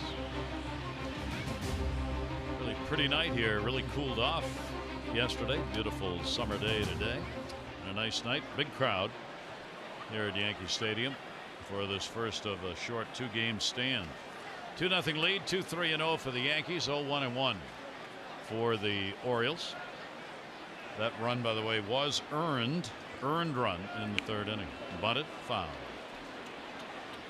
So Mark Trumbo trying to find a way on. Well, they give it to him. You don't see this very often. Got to get on base. Got to be creative. It'll be interesting between next couple of months. Tanaka's walked 1, struck out 4, struck the side out in the 3rd, struck Trumbo out in the 1st. Mark's only 2 for 18 against him. Down to 3rd. This time in the glove, and Duhar. Whoa! Cannon for an arm and hits it. Well, they said he has one of the best throwing arms coming up until he got to the big leagues. And tell you what, he fakes a bunt on the first time. Look how deep he is. So he said, well, he's not going to do it again. Otherwise, he doesn't catch this ball.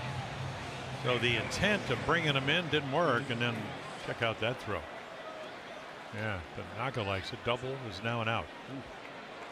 And Duhar with a great arm. So 1 away. Big defensive play. Well, that's how you win ball games. With that leadoff man out. Here's Chris Davis. Davis grounded out his first time up. Austin Wynn's double, third inning. Only hit that the Orioles have on the board. Orioles have left 3, couple in scoring position. The Yankees have left 4, 2 in scoring position.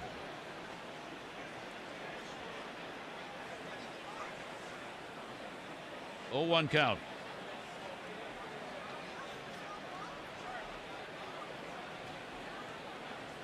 Shift on against Chris, and he'll launch one, a rainmaker, right center field. Who wants it? Hicks. And there are 2 down. Well, the New York Mets going to visit Oriole Park August 14 and 15. On Wednesday, August 15, all fans will receive an Orioles Maryland State t-shirt. For tickets, go to Orioles.com.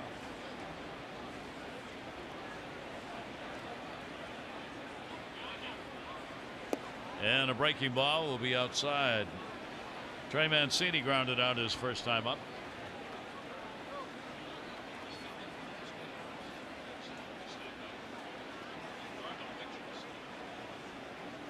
One 0 delivery on the way. That'll be down low. Tanaka's been unhappy with himself as the release points kind of eluded him a couple of times, and he falls behind as he does here 2-0. Well, that's how the pitch count. He came in under 15 pitches per inning. So here he is in the 4th already with 68, 31 in the 1st. Settled down. Really only 1 pitch up in the zone, and that was the double to wins. Trey Mancini will take one. In there for a strike, 2-1. Trey, 4-game hit streak, grounded out his first time up. Orioles left fielder wrapping up his month of July. He's hit only .214 in July, 3 home runs. Yet despite that, the Orioles have used the home run ball to put up 9 wins, 9 and 15 for the month. 3-1 with 2 away. Mancini upstairs, 92. Yeah, I was looking at a lot of the numbers. Last year he hit 352 with the batting average on balls in play. The league average is 300. This year, not that far down, but 276. The big number that jumps out. I mean, he's walked more, he struck out less, his runners in scoring position. And he'll go through an 87-mile-an-hour pitch. That's 5 strikeouts picked up by Tanaka. He retires the side in order and is set down 6 in a row.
Yep.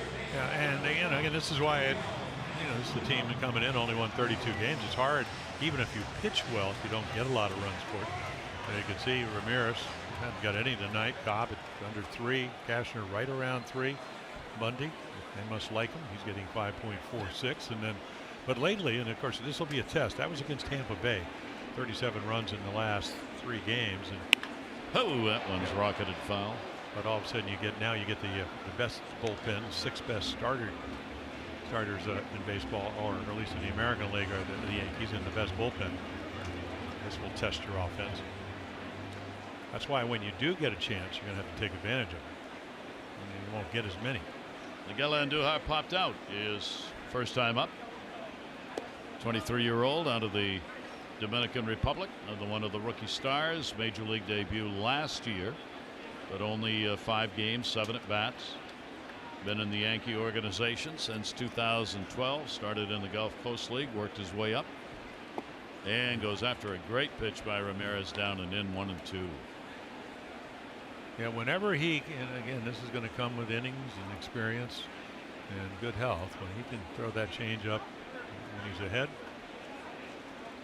because he can get back into counts with his fastball. So you can see right there, he's got a good arm. He just overthrew it a little bit. I certainly knew that feeling when I was his age, or maybe a little younger. 2 ball, 2 strike count. Walker on deck. That one is going to bounce away. Yeah, then I think another thing, Gary, the reports, on Andujar is that he's a good fastball hitter. So what's the pitch 2-2? Slider, but it's not. It's really your 3rd pitch. So you bounce it. Now what are you going to throw? And another 3-2 count as a result. And that's how you get your pitch count. I mean, 30 balls, 37 strikes. Not the ratio you want. And the 3-2 delivery off the mask. They've got a piece of Austin Wynns on the way by. A big ouch. I mean, straight back. Very good swing.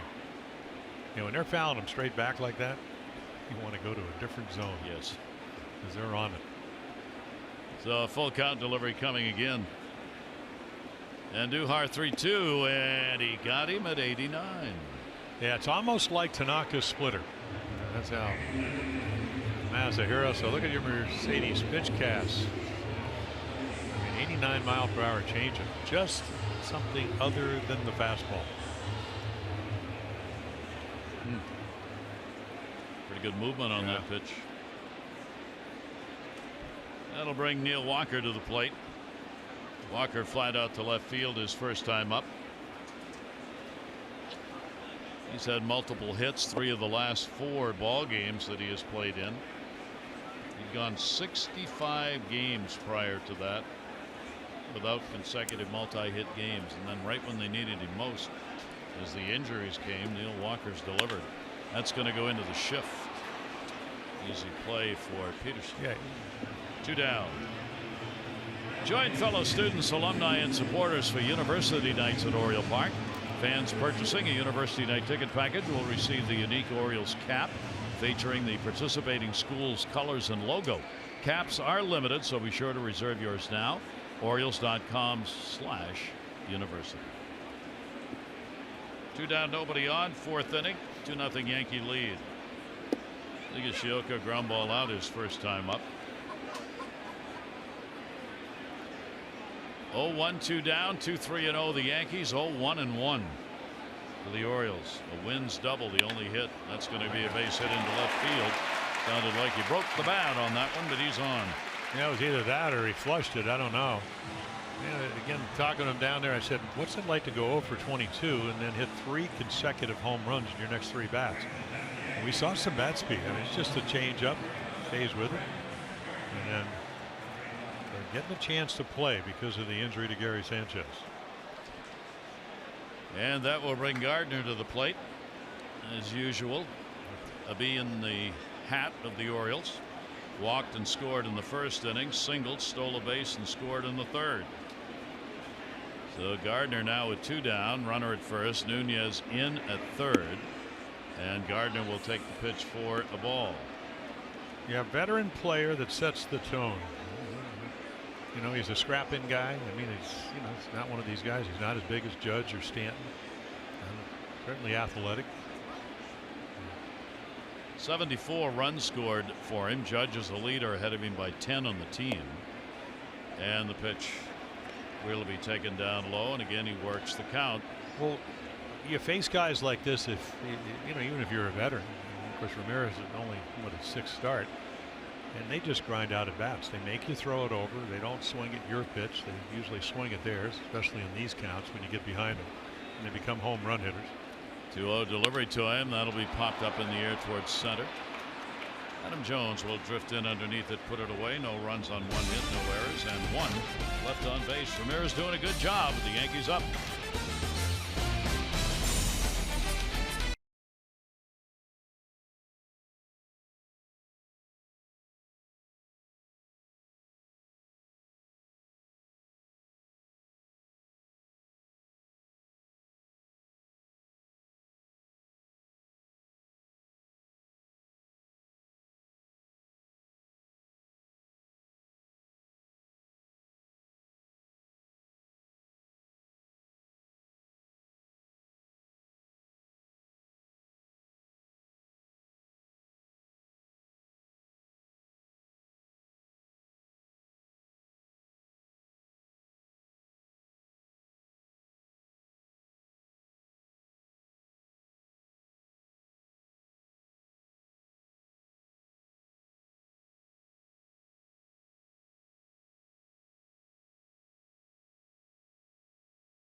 Are encouraged to bring any non-perishable food item and cash donations. Bring it to the ballpark to benefit the Maryland Food Bank as part of the 32nd annual Orioles Reach Food and Funds Drive, presented by Masson, WJZ TV, and Pompeian Olive Oil.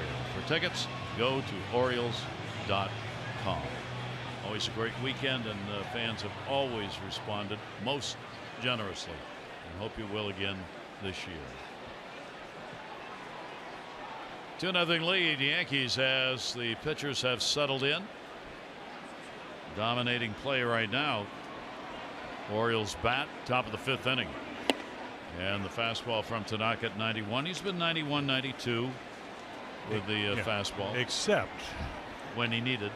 Yeah, struck out Adam Jones with 94, and Adam actually smiled at him. 0-1 delivery on the way. Joey Rickard down to third. It's almost like you could see a little extra jump as he struck him out. I didn't know I could still throw that hard. Even, I'll tell you, a couple of years ago in September, he went to 96 and 7. Never have seen that. Yeah, always worried about the elbow ligament, which, that's why they went out and got Lance Lynn and Jay Happ. That'll go to third. The Yankees did a heck of a job filling the holes they needed. Aaron Boone was saying today Lance Lynn gives him real flexibility. He's going to be used probably out of the bullpen to start, but will be a spot starter, particularly since they've got a long string of games coming, including a doubleheader against the Orioles. They really wanted Lynn to be there, and Happ's going to be in the rotation. Now you got Zach, of course, Zach Britton to work out of the bullpen. He will get him for the Yankees. See the deal with the Twins. Austin Rio going the other way. Lance Lynn a starter, bullpen guy. And you've got Happ, who came over, clearly outstanding left-handed starter. And they gave up Drury and McKinney, a couple of good gets for the Jays in that deal. And then Zach Britton. Cody Carroll is here with the ball club right now. Dylan Tate, of course, the big name in that deal. Josh Rogers, the left-hander. And Zach has appeared in one game with the Yankees, is available if needed for the ball game tonight. Yeah, the teams that traded with the Yankees, actually a couple of them. Drury was going to be their starting third baseman, but had some concussion injuries early. So Andujar got a chance to play, and going to take him out. The kind of year he's having. into the seats. Chased back Higashioka and had no play on that one. Nunez grounded out his first time up. Wins, who has the only hit, waiting on deck.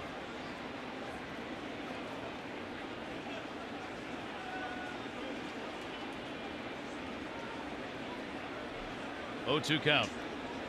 Tanaka getting ahead on the count. And that's going to be a base hit to left field. Nice solid swing by Nunez, able to connect on that one for a 1-out single. Yeah, slider might have struck him out. Splitter right to the bat head.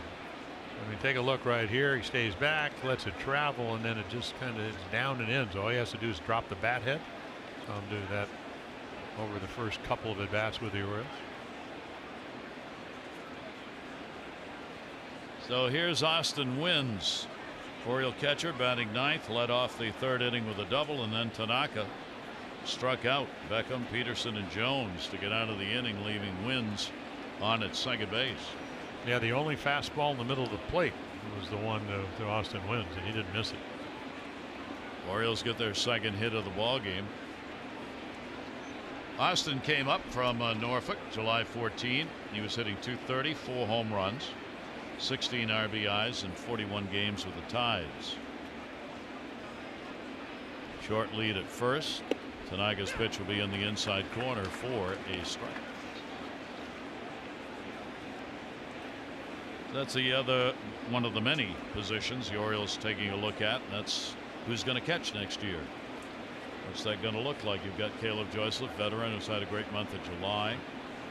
You got Cisco, who has struggled a bit. They thought he would be the one. Maybe he still is. You've got Wynns, who's come up, played pretty well with a big solid defense, and big show some bat. Who knows? You know, there's the home run, and then you can see both of them against the American League East.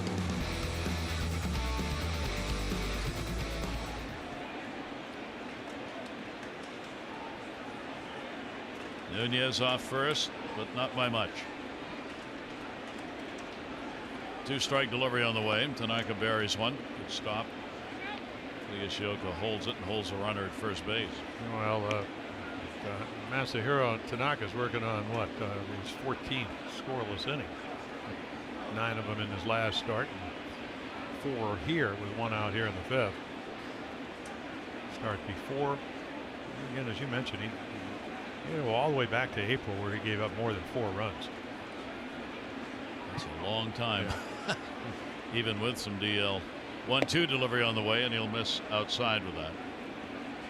So Wynns good eye, works the count to 2 balls and 2 strikes. Yeah, Tanaka missed almost a month with the hamstring injury because of running the bases in interleague play. Yep, one of at least 2 pitchers this year damaged DL wise. Dylan Bundy down in Atlanta, and then sprained ankle. 90-feet dash for Tanaka, trying scoring on a sacrifice fly. 2-2 delivery. Wynns will foul it off.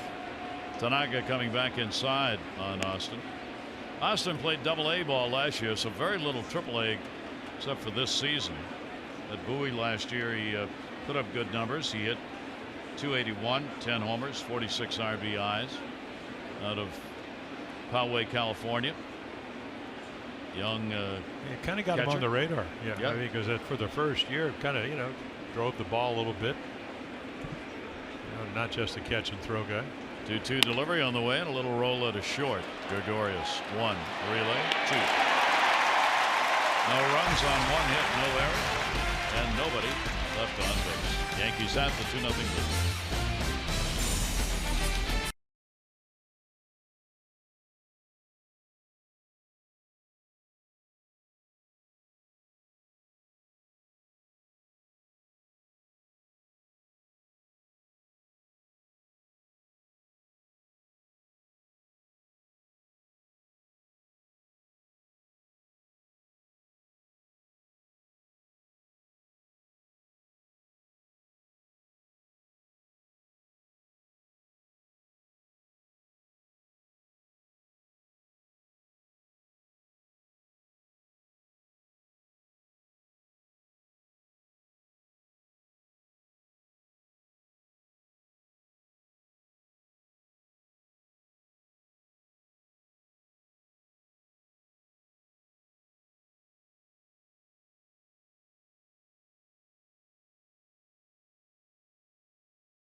Baseball on Masson is brought to you by Visit Annapolis. Create your moment at visitannapolis.org. And by American Standard. Find your local independent American Standard heating and air dealer at midatlanticcomfort.com. Trains rolling on by the New York subway system that brings you to Yankee Stadium, where the Orioles are trailing the Yankees by a score of 2-0. Jeffrey Ramirez start, though. He's worked his way through a couple of tough spots, 2 walks, 4 strikeouts in the ball game. 75 pitches thrown. He will be on some kind of a watch, not necessarily a pitch count. All of the Oriole pitchers now with the rest of this season, the Orioles are going to be careful, the Cobbs, the Kashners, the Bundys, as to how many pitches they throw, how many innings they work, how tough those are. It hasn't thrown over, 94 all year, either AAA or the big leagues. Wow. And hit him. Well, you can look. He didn't try to hit it. He's just a young kid that doesn't have any command. It still hurt. I'm sure that's what the look was about. So Giancarlo Stanton on. Of course, you know he likes to get his arms extended, so you're going to try to go in. You can see where the target is. He just misses by about 2 feet, right in the back. Of course, the way he's built, did the ball get hurt or did he get hurt? The ball is dented. Yes. But so a problem tonight. Leadoff men. They have been on now 3 out of 5. Ramirez with this leadoff man on. Now Gregorius down to first, base hit. Runner will stop at second base. Joey Rickard up. Stanton makes the turn and stays, and Gregorius on all 3 times. A couple of singles and a walk. Dan, are you with us? Hey Gary, how are you? I'm well, Dan. We thought you didn't want to talk to us, but we didn't feel real bad. But you make us feel better now that you're on the phone. No, I was on the phone. They told me they were having technical difficulties, so I'm back. Okay. I'll ask you the question I asked a couple innings ago. Dan, obviously a deadline going by here, at least the non-waiver one. A lot of transactions with the Orioles, the big deals today. Just can you give us an overview? How do you feel about what's happened? Well, obviously it's tough to trade the good players, the core players, in Scope and Godsman, and Darren O'Day did a great job over the course of his career. But I liken it to rebuilding your house. Sometimes it's a lot easier to tear down your house and build it up from the ground up, build a good foundation, rather than renovating things one room at a time. And that's basically what we decided to do. We decided when we started the rebuild to go strong in the direction of younger ball players and try to get the team back as quickly as we can to be competitive. will we see some of the maybe the Cedric Mullins coming to the big leagues? I know you got a lot of young players, but most of those guys, with a couple of exceptions, were more at AA. Yeah, I think that you'll see some young players from the minor leagues come up. Cedric Mullins has earned an opportunity to come up, and he's got the good speed. And we'll probably audition him for that center field job for the future. And then Phillips is a big leaguer. He's got some big league experience, so we'll probably see him, the kid we picked up from Atlanta today. And Cody Carroll's up on the club, so you're starting to see some of the players we picked up in the trades already. As far as the Jonathan Scope deal, Dan, is Villar the big name in that deal, or is there a big name in that deal?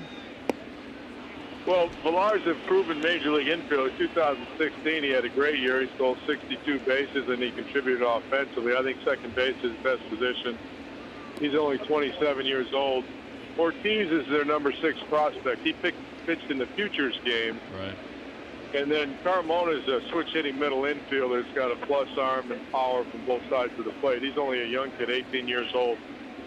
But that's a pretty good deal with the talent that we got. We got a major league infielder, a pitching prospect, and a young middle infielder that's a switch hitter and has power. 2-ball, 2-strike count. Runners at first and second. Aaron Hicks up at the plate. Dan, how close was it to Jonathan Scope not being traded? I mean, it was right down to the last minute. Was it close? Well, we had a lot of discussions with the Brewers with Manny Machado when he was on the market, so we had a good idea about their team and their farm system and the players that we liked. And I thought that they were done when they picked up Moustakas, but evidently not. They liked John, and they made us a good offer, and so hopefully it works out for him. John had a great career with us. It was good to see him come up from the minors and develop every year, and I hated to see him go, but I think that's the right thing at this time for the team. Why Kevin Gausman? What was your feeling on that to make the deal with him? Well, you know, last week I said you take a look at all the players on your team and what contribution they can make to your team, especially when it's going to be good again. And Kevin, for the next couple of years, we would have had him under control, but we just thought now was the right time for the rebuild to go ahead and try to do as much as we could towards the rebuild. And I think we got 4 good prospects back, and we got some international money in return from the Braves, which will help us sign some other good prospects. Yeah, do you feel comfortable? I mean, we haven't really spent a lot of money internationally, but is it hard to do at this juncture of the year? I mean, what, July 2nd was the beginning of the season. Are there still players down there that are available? Well, there's going to be some good players on the market this year, and a lot of clubs have already committed their money. There's some good players coming out of Cuba. And we're going to be signing some players this week, Jim, that are a good caliber of young ball player from Dominican and Venezuela that our scouts have been following.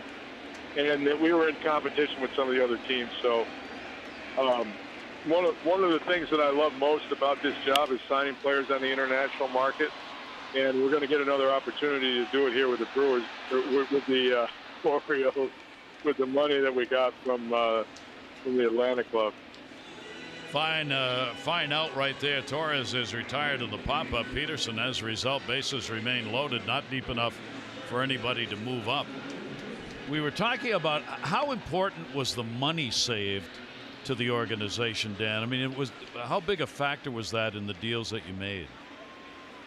Well, we saved some money this year, and we cleared the deck next year to make some additional reinvestments in the people and the recruiting and the player development to get our team back on track. But a lot of times, when you clean house, you got to clean your financial house as well, and that's basically what we did. We cleared the deck, and now we can make some new investments in younger players and upgrade some of the technology, the analytics, our front office staff, and build our ball club from the ground up the way some of these other clubs that have gone through this competitive cycle recently. I mean, we can learn from what they did in Houston, Philadelphia, the Cubs, obviously. I mean, those are the things that we have to do now, and we're going to get a high draft pick, or maybe even a couple high draft picks to help staff our team, like we did the last time around. Bundy was a high pick, Machado was a high pick, Gausman was a high pick. You know, that's how you can get good quickly if you do well in the draft. Stanton will tag up. He will score. It'll be a sac fly and an RBI for Bird, and the Yankees have a 3-0 lead. We talked about Mullins. Obviously, we saw him in spring training, and you have a chance to see him down at AAA. So very good defensively. But when you talk to scouts that see the Orioles, they need to tighten up the defense. Will that be something, because obviously that helps your pitching and helps winning and losing ball games, something you look forward to with your young players, that they can be pretty good glove?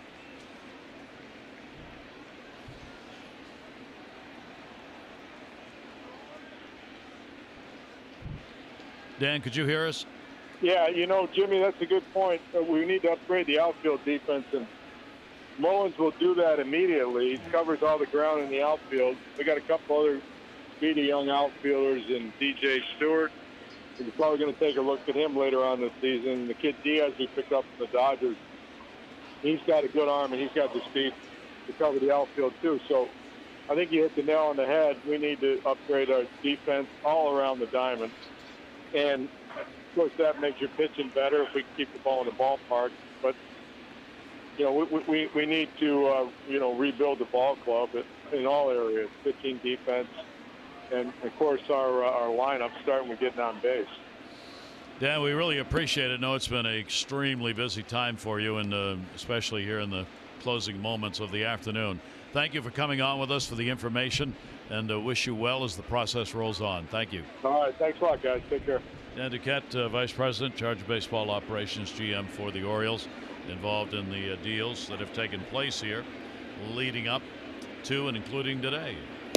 Swing and a miss. What a job Ramirez again is doing here. Now, the first three Yankees reached a hit batter, a single, and a walk. Able to get Torres on the pop out. Sac fly by Bird. Only run in. Now he's got a chance to get out of it with runners at first and second and 2 outs. Yeah, and that's the best slider that he's thrown. You can see the pitch count, obviously, because he's been a little bit wild.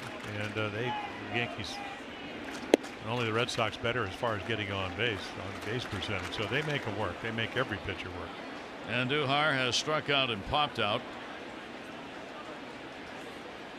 Didi Gregorius, lead runner at second base, and Hicks is on at first.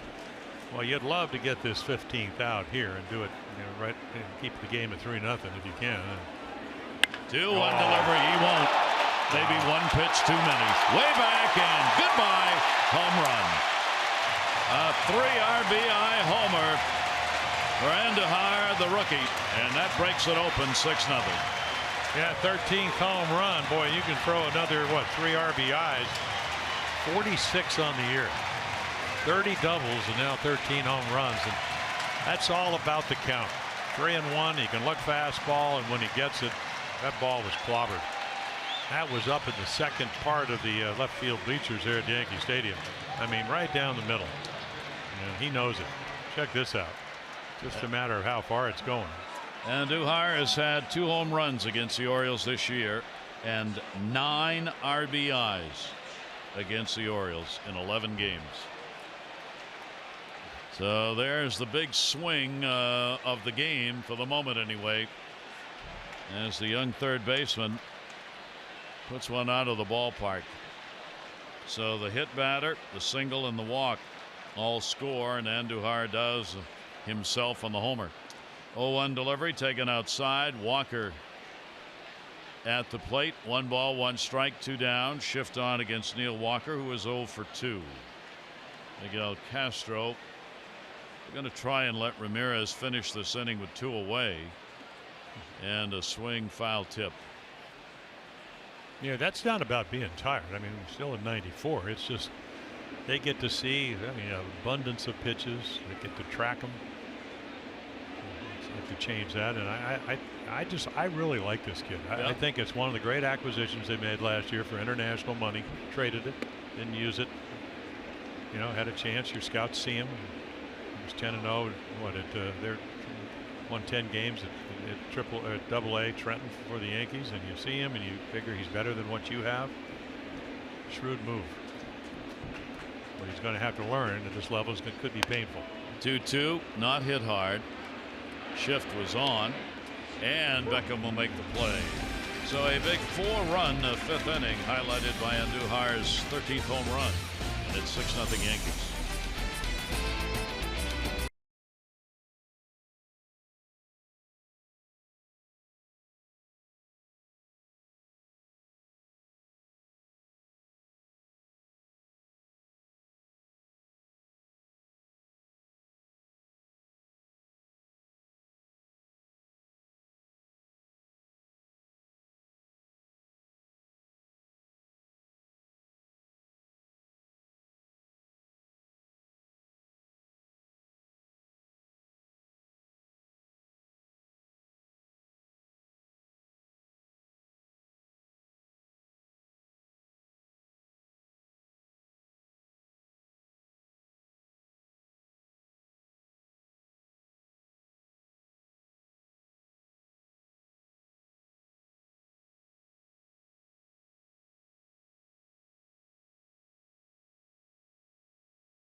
Goodbye, Jonathan, and thank you.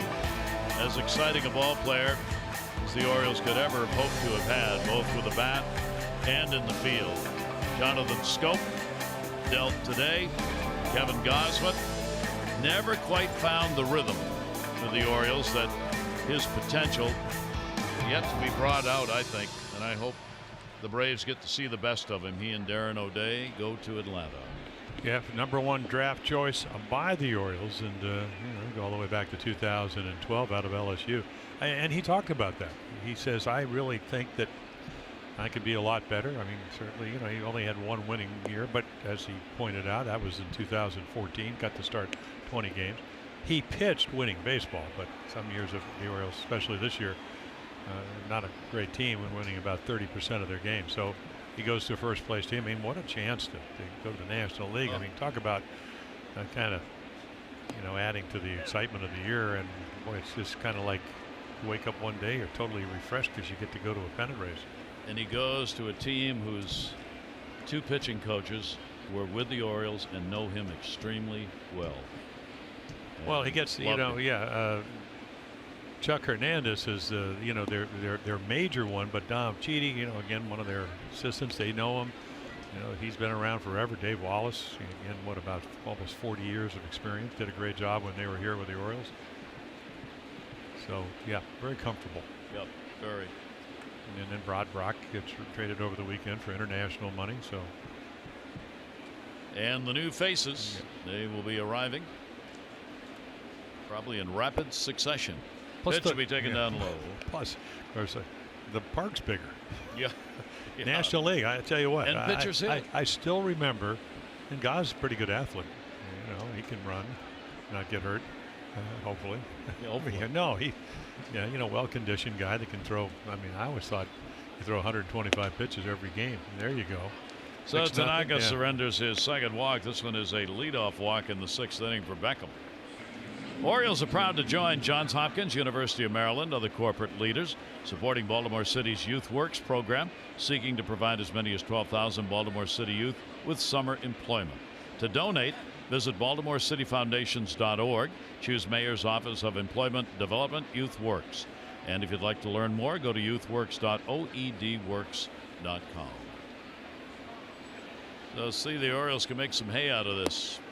Orioles have had only 2 hits, wins a leadoff double in the 3rd was stranded.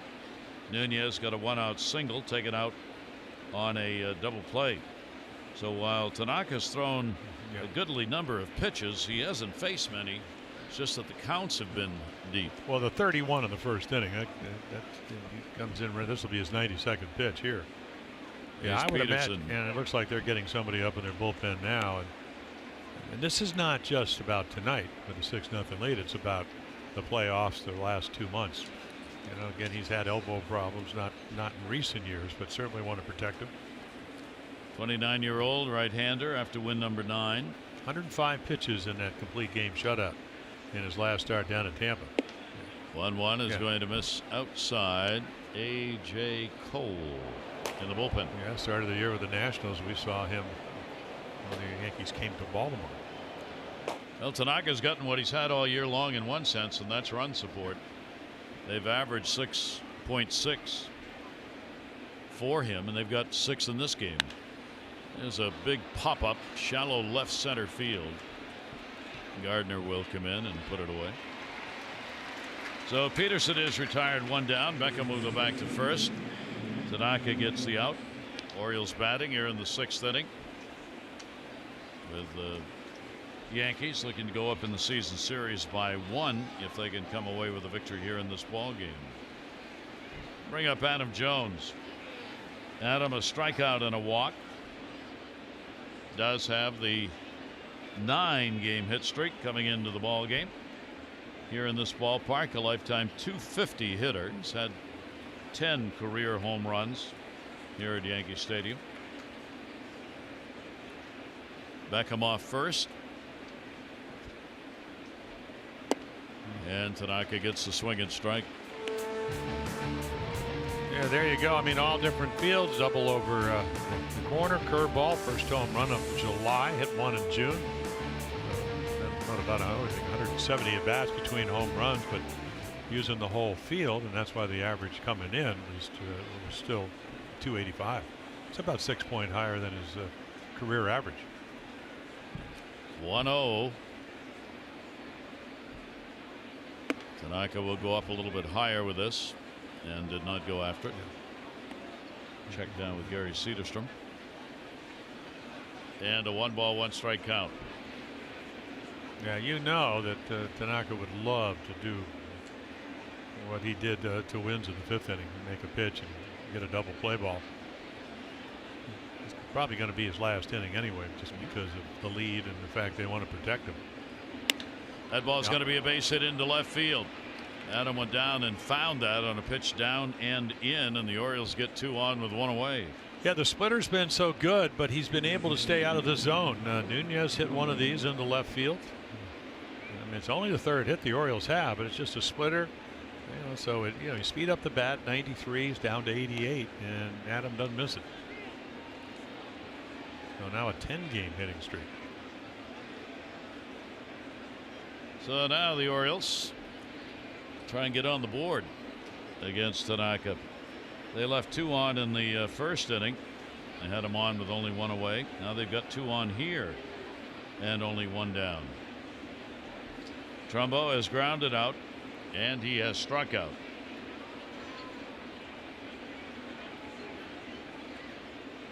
Runners off first and second for the O's, and the pitch down low at pitch number 98.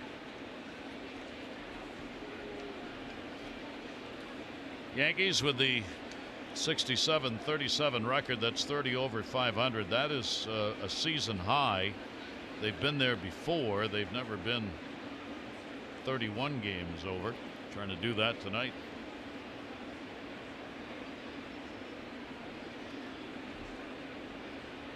Tanaka, long look back, and the 1-0 delivery off the mask. Yeah, so Larry Rothschild, who's in his 8th year as Yankee pitching coach, he sees the balls are getting up in the zone. He lived around the ankles. But 6-0, hoping that he'll make a pitch here. But pitches, the quality of the pitch is not as good here in the 6th. If the Orioles can get on the board. Tanaka's been able to pick up 1 ground ball double play in that last half inning. Look back in the 1-1 delivery on the way, and he works the pitch down and away. Yeah, well, that wasn't one of the ones that wasn't good. That was a nice, nasty slider right on the corner. So Tanaka with a 1-ball, 2-strike count. Looking for another strikeout. He's got 5. Orioles tonight with the big 0 for 5 in these situations.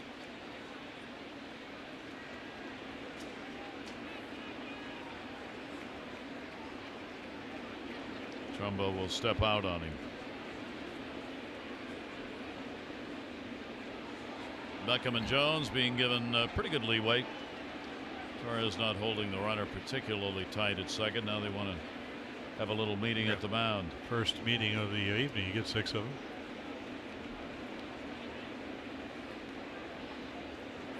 Bullpen is ready, has been ready. Cole just out there keeping the arm warm. Yeah, Cole pitched on 2 occasions in that 4-game series in Baltimore, 2 innings each.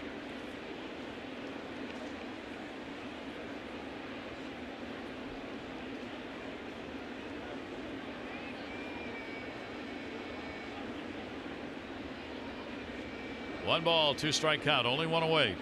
And Trumbo, that pitch again down and away. Well, that's the perfect pitch. And, you know,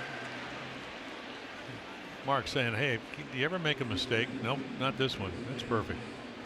You start it for the middle of the plate. You stay on top of it. It dives down and away. So highest percentage of K's starters this year. So Alex Wood, Tanaka, Gibson, Corbin. And those are the pitches that they chase for strike 3s. He's never had double digits in strikeouts this season. He has had 9, and he got 9 in that ball game, the last outing against Tampa Bay. He also did it earlier against the Angels. He's got 6 in this one. Now 2 down, 2 on. And a little roller down to first that will be foul by Chris Davis.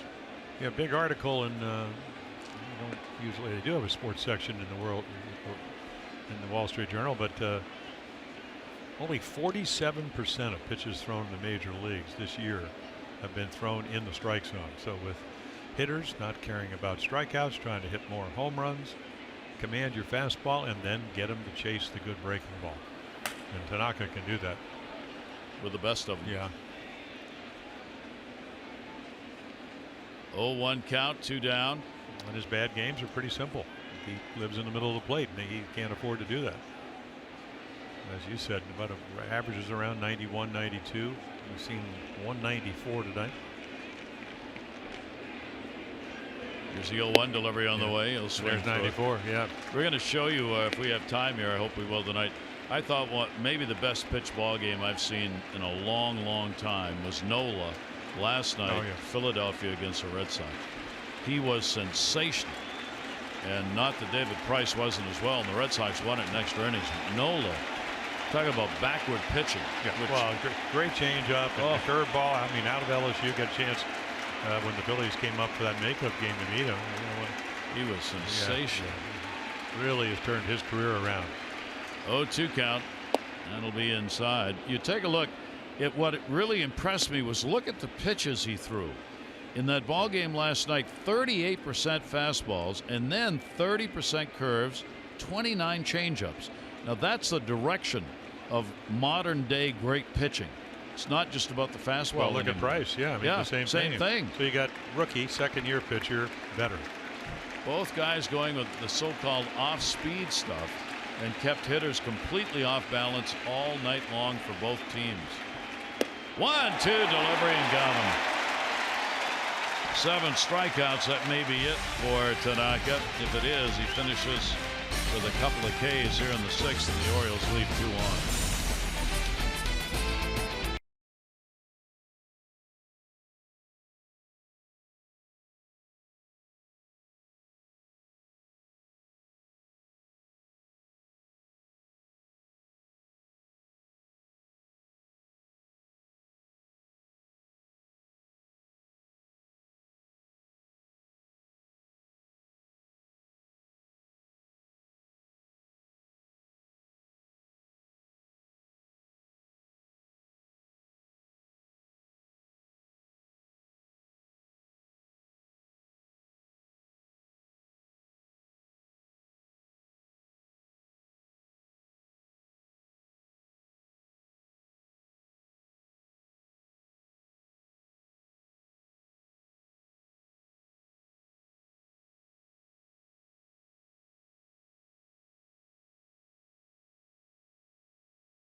Start.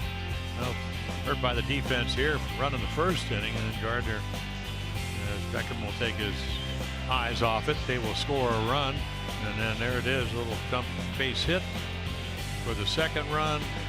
But meanwhile, he strikes out Hicks. Good pitch right here to Torres, up and in, and then Bird will fly out. So again, but eventually the 3-run home run by Andujar.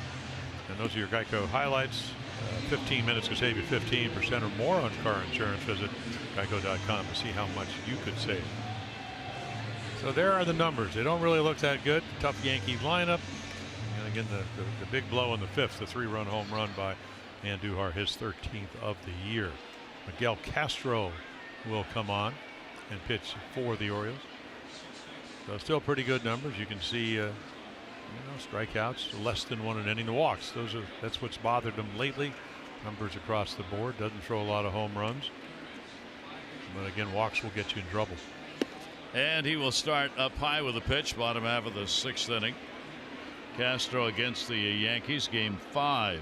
He's given up 2 runs, 5 hits, 6 2/3 innings against the Yankees this year. He does not have a record against the Yankees this season.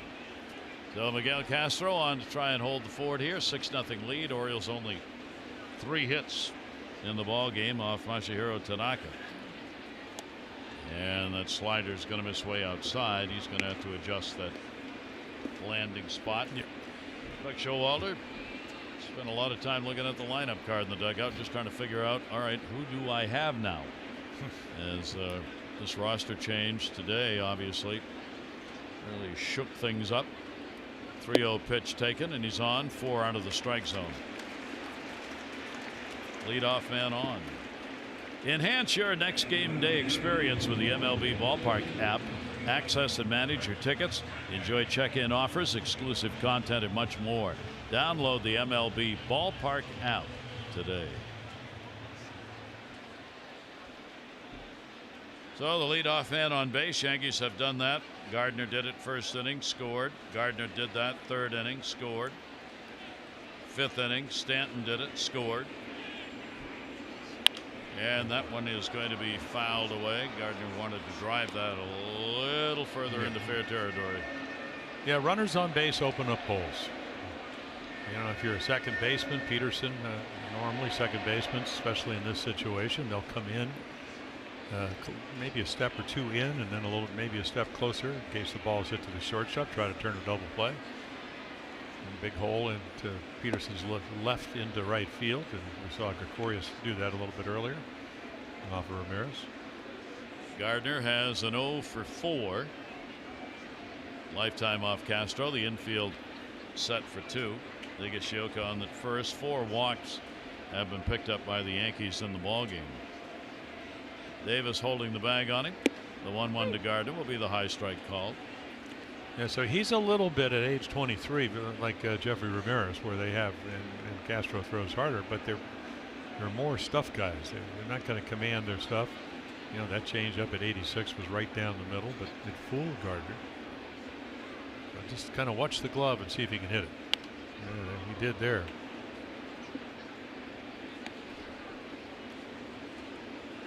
Gardner will take the long walk here with a 1-ball 2-strike count. Lifetime 264 hitter last year. That's exactly what he hit for the Yankees, 264. But a lot of home runs and Gold Glove outfield. Yep. 21 home runs last year for him, setting a new career high. And that one will be to left. Trey Mancini will get there. 1 down, runner remains on at first base. Well, the month of July almost dead and gone. Our MLB notebook takes a look at the teams who have led in the American League this month of July. The Yankees coming into this final day with the best average at 284. Cleveland's had a tremendous month. 147 runs is the most scored in the American League, and they are tied with the Yankees coming into today, each with 36 home runs. The Orioles 3rd. And the Red Sox have had the best pitching month of July. Chopped to 3rd. Nunez a high hopper 1, and that's all they will get off the bat of Stanton. Yeah, no chance unless you really play the shortstop to turn a double play, and then so again he's going to back up right there. You know you're only going to get 1. One thing about Renato Nunez, he does have a good throwing arm. You'll see, of course, again, that's the great thing about seeing players. You come up here, you talk to most infielders. What's the difference between playing in the major leagues, playing in the minors? Well, the fields are better, but they hit the ball a lot harder. Yes.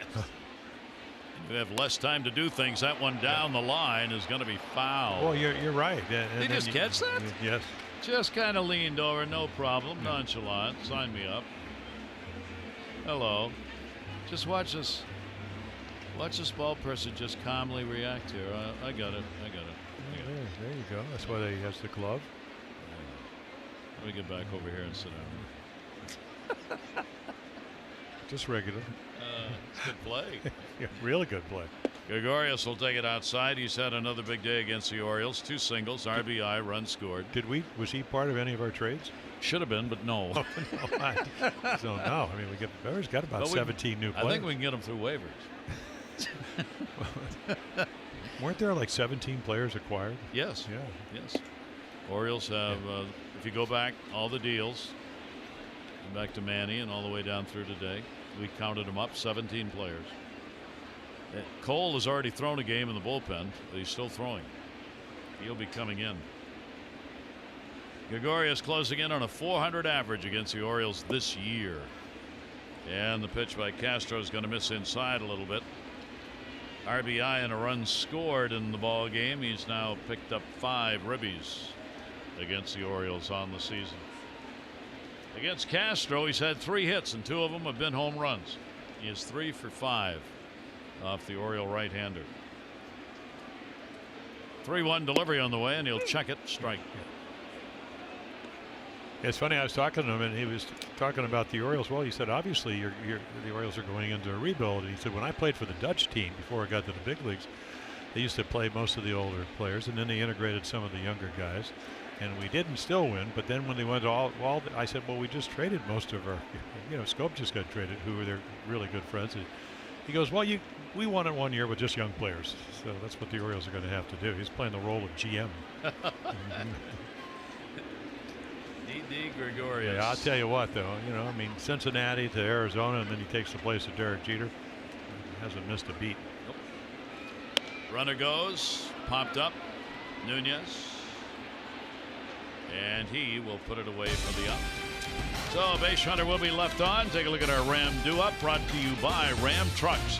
Experience the power and toughness of Ram at your local dealer, or log on to ramtrucks.com to get to work. Guts, glory, Ram.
When he needed to make a big pitch, you could see the Trumbo on the ground. I mean, earthworms right here. And then there's 94 right by Adam Jones on his way to 8 strikeouts. Potpourri. Fastballs, sliders, splitters. Another splitter. So when he needed to get outs, so shutout in his last game against, and that was 9 innings today. So 15 straight innings, no runs. And our Jiffy Lube pitching change. Pitching you a change. Regular oil changes are proven to keep your car on the road longer. Drive in today. And there is A.J. Cole. He started the year with the Nationals. Gave up 10 runs, 10 hits in his first start. Traded to the Yankees for cash considerations. And he's done a pretty good job for him. Orioles saw him, as we mentioned. He pitched 4 innings, gave up 2 hits in each of them. Pretty good numbers. So the right-hander out of Winter Springs, Florida, 26-year-old A.J. Cole, originally drafted by the Nationals.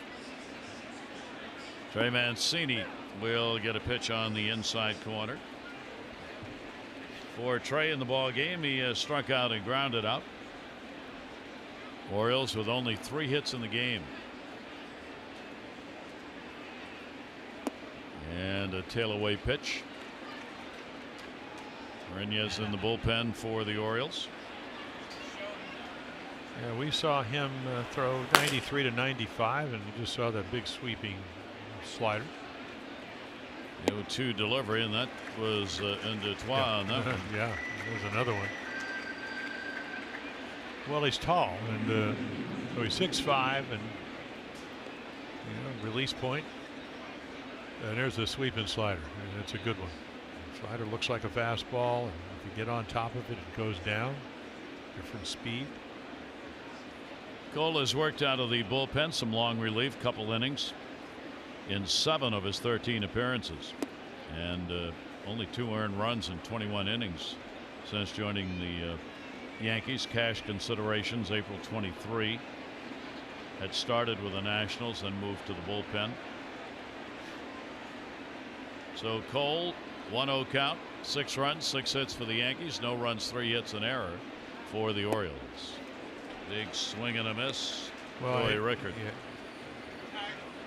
Earlier in the year, through most of this season, the Yankees had thrown more breaking balls than any team in baseball, and you're seeing it right here in the 7th inning. 1-1 delivery. Will try outside again. That time he will miss. Well, there's your fastball at 95.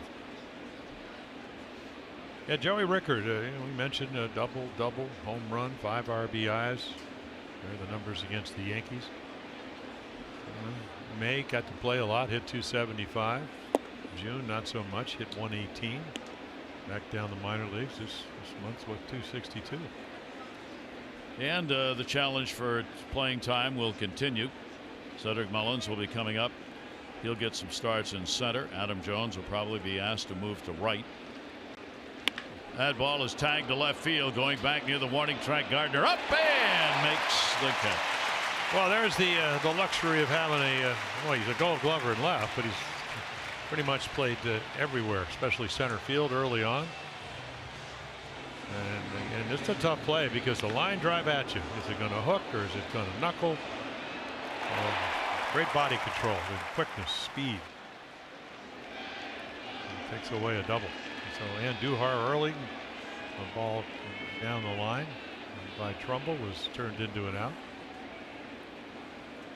Gold Glove 2016 for Brett Gardner, and the pitch will be taken for a strike.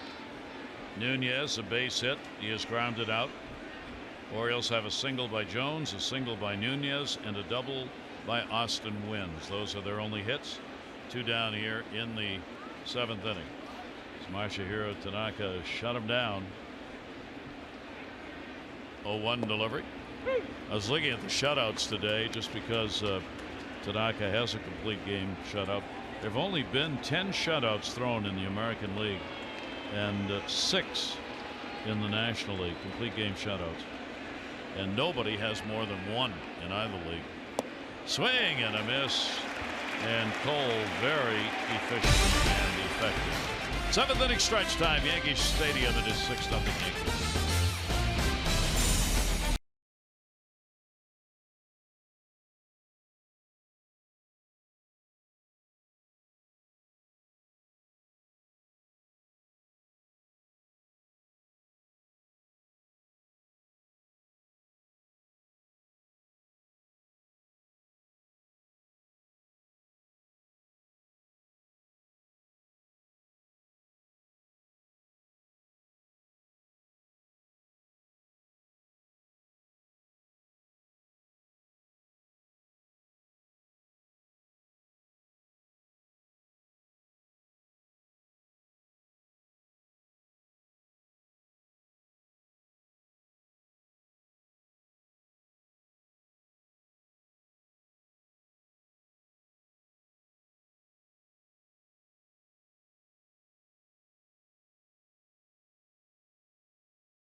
1983. Brooks, Juan Marshall, George Kell, and the longtime Dodger skipper Walter Alston inducted into the Hall on this date.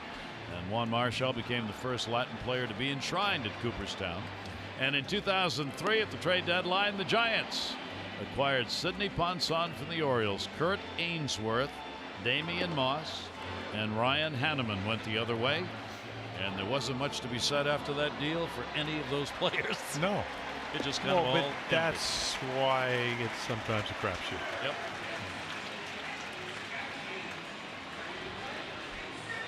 So Jan Marinas comes in, and the last pitch on Friday night. Not a good, in a 15-5 game, gave up a couple of runs on a couple of walks and a couple of hits.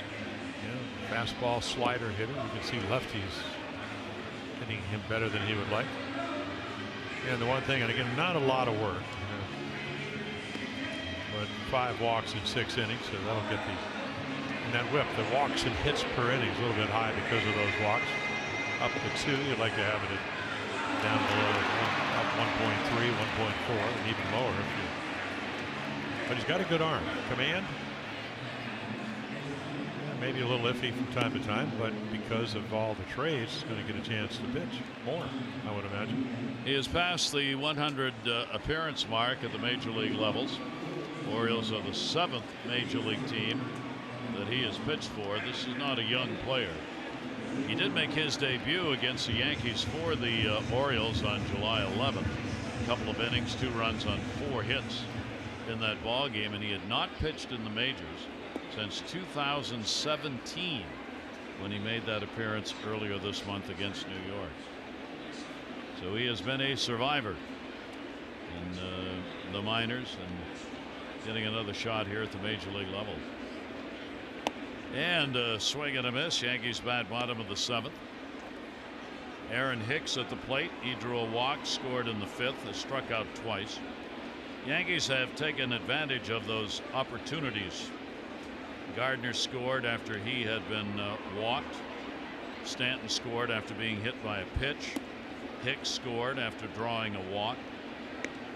So those so-called extra outs in an inning that come via something other than a hit, the Yankees have pounced on it and have the 6-0 lead. And as you noted, for the 6 innings, they've been able to get the leadoff hitter on. Better chance of scoring. 1-1 delivery. Marinas will be outside with it. Control was the problem in his last outing, trying to find the strike zone. He threw a lot of pitches and got behind hitters in the game against Tampa Bay. Worked an inning, gave up 2 runs, 2 hits, and walked 2. 2-1 delivery on the way, and that'll be outside. Yeah, I mean, see, the stuff is really good. I mean, that's 95, and he's got good movement. But as you mentioned, born August 12th, 1988, out of Santo Domingo, in the Dominican Republic. Yeah, pretty good slider, but it's hard to throw that pitch in a 3-1 count. And Milwaukee, another leadoff man on. 5th walk Yankees have picked up in the game. This copyrighted telecast is presented by authority of the Orioles and may not be reproduced or retransmitted in any form. And the accounts and descriptions of this game may not be disseminated without the express written consent of the Orioles.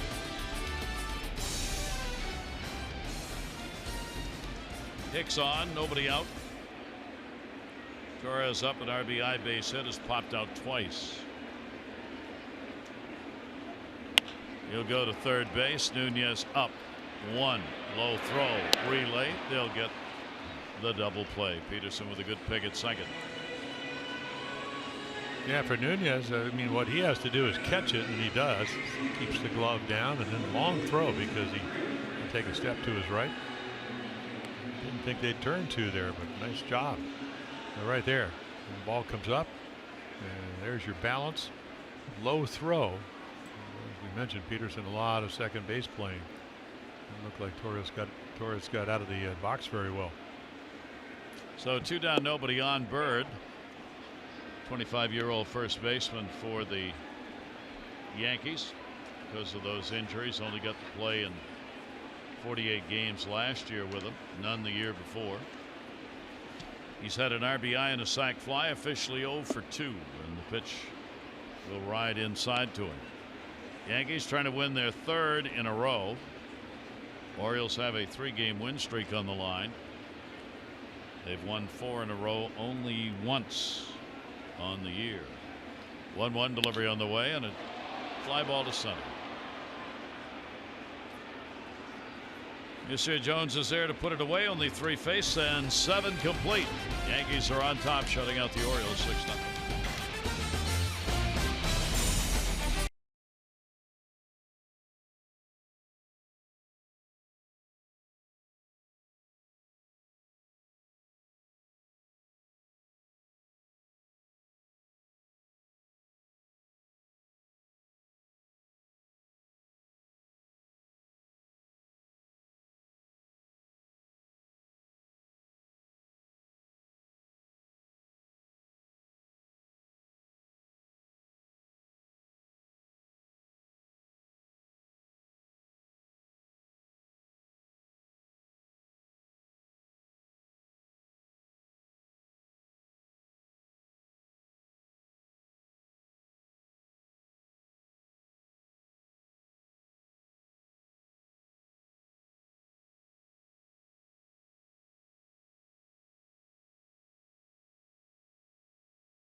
Go. One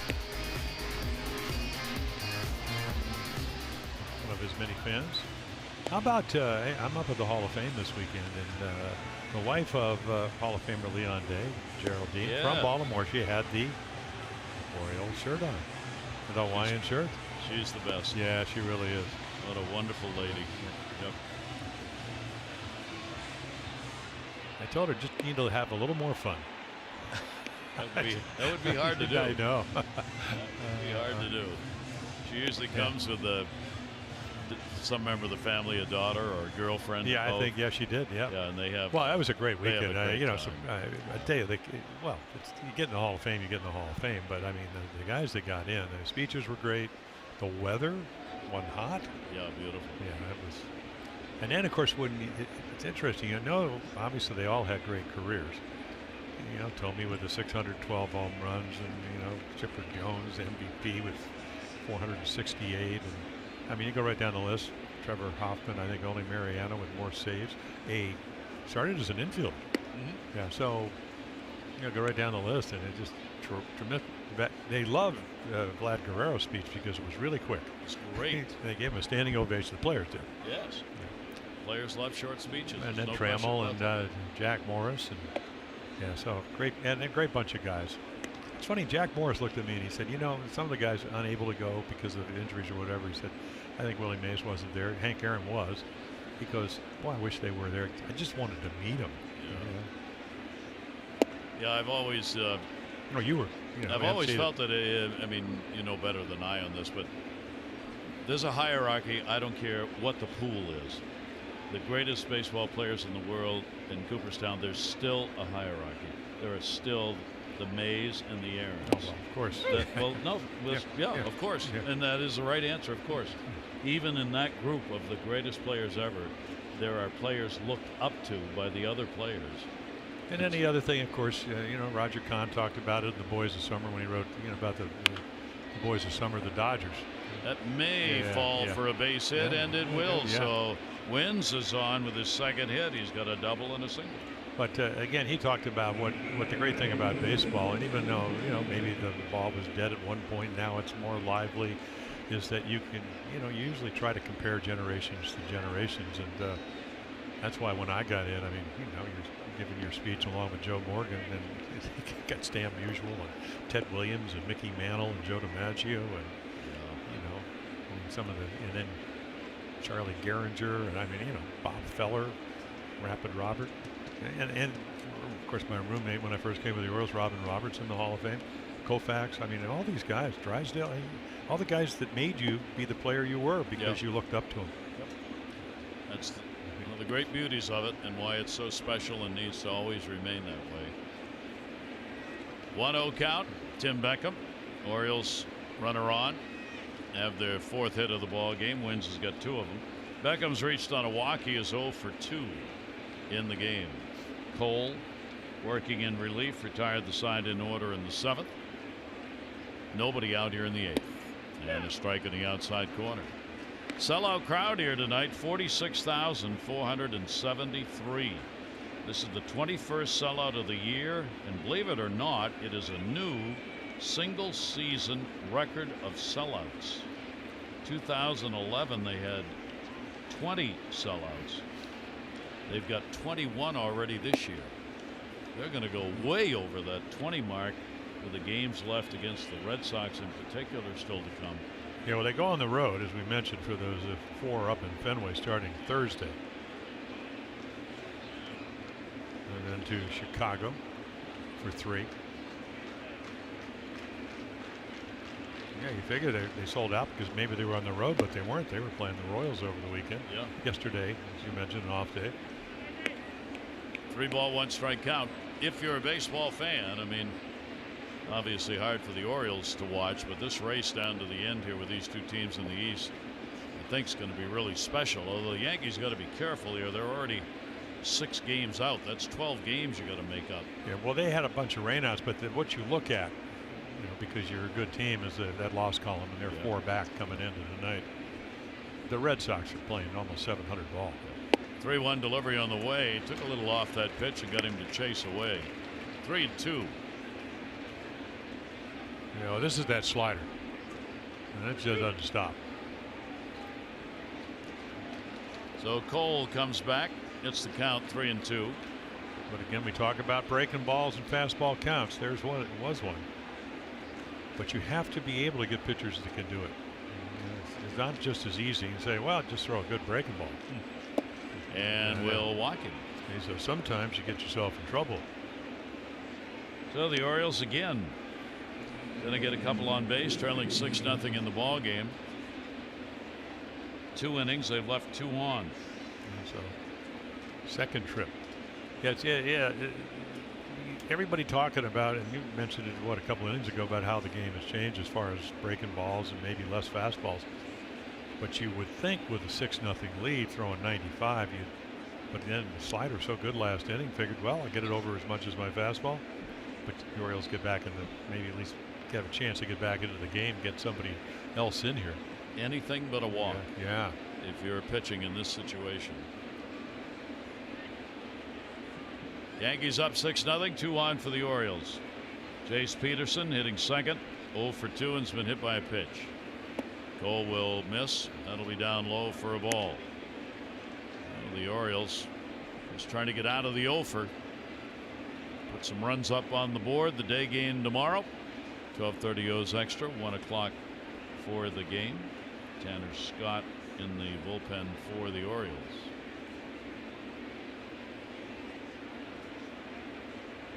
Runners off first and second base. 1-0 foul back.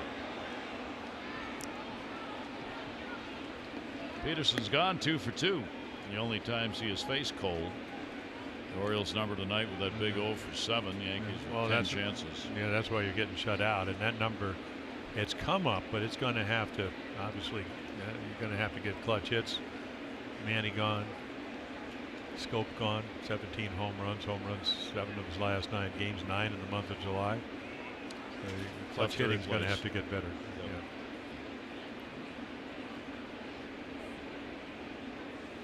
Yeah. Wins off second base. Beckham off first. Timeout asked for. Jace Peterson stepping out. Hey, you can tell there's a large crowd. There's kind of like a din. I mean, even with a 6-0 lead. Big house. Breaking ball cut way inside. So Cole struggling with the strike zone and a 2-ball 1 strike count. Yeah, there is Dellin. Yeah, Dellin Betances, and the Orioles ended up beating him when they came to Baltimore. Scope got a base hit off the glove of Greg Burt. 2-1 on Peterson with runners getting plenty of leads at first and second. That's going to go to the gap, and that will get one in. It'll go all the way to the wall. Wins will come around to score. Beckham will come around to score. Ball gets away in the infield, a double and 2 RBIs. So Peterson comes through, and the Orioles indeed are on the board, making it 6-2. Well, that's how they got 3 runs. Ramirez got into a fastball count to Andujar. He had a 3-run home run, and right here, right down the middle, needed to throw a strike. You've seen Peterson really get on some fastballs. And again, he splits the gap. This would have been a triple if the score wasn't 6-0, 6-1, 6-2. He can really run. A great job by Peterson, and now the Orioles are going to make it interesting because there's still nobody out here in the 8th inning. And Peterson on at second base. Peterson with 23 RBIs. Adam Jones will take the pitch, and that'll be away for a ball, and Cole just not getting ahead of these hitters. Inexcusable when you got a 6-0 lead in the ball game. Adam Jones 0 for 5 off Cole. Tonsis is ready. The Yankees want to go there. That'll be way outside, and they may need to go there sooner than later. Well, that got Larry Rothschild moving down the dugout from his perch up on top. Well, he hasn't pitched since the 25th, and here we are on what, the 31st. That's one of the problems when you pitch with the best bullpen, and Larry will get on the phone to see, like a Mike Harkey, to see if he's ready. Yeah. Somebody answer the phone, please.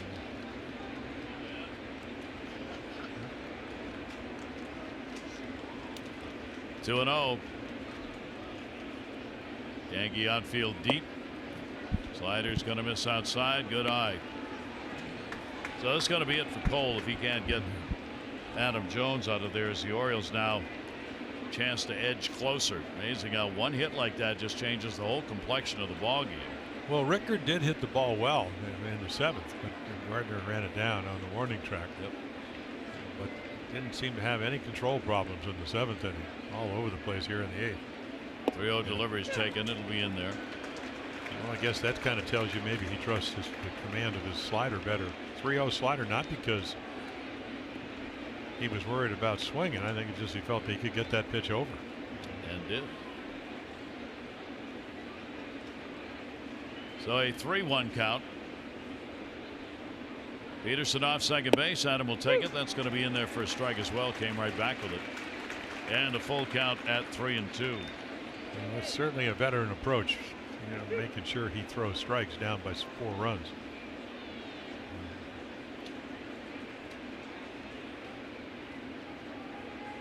Orioles trying to get that potential tying run to the plate.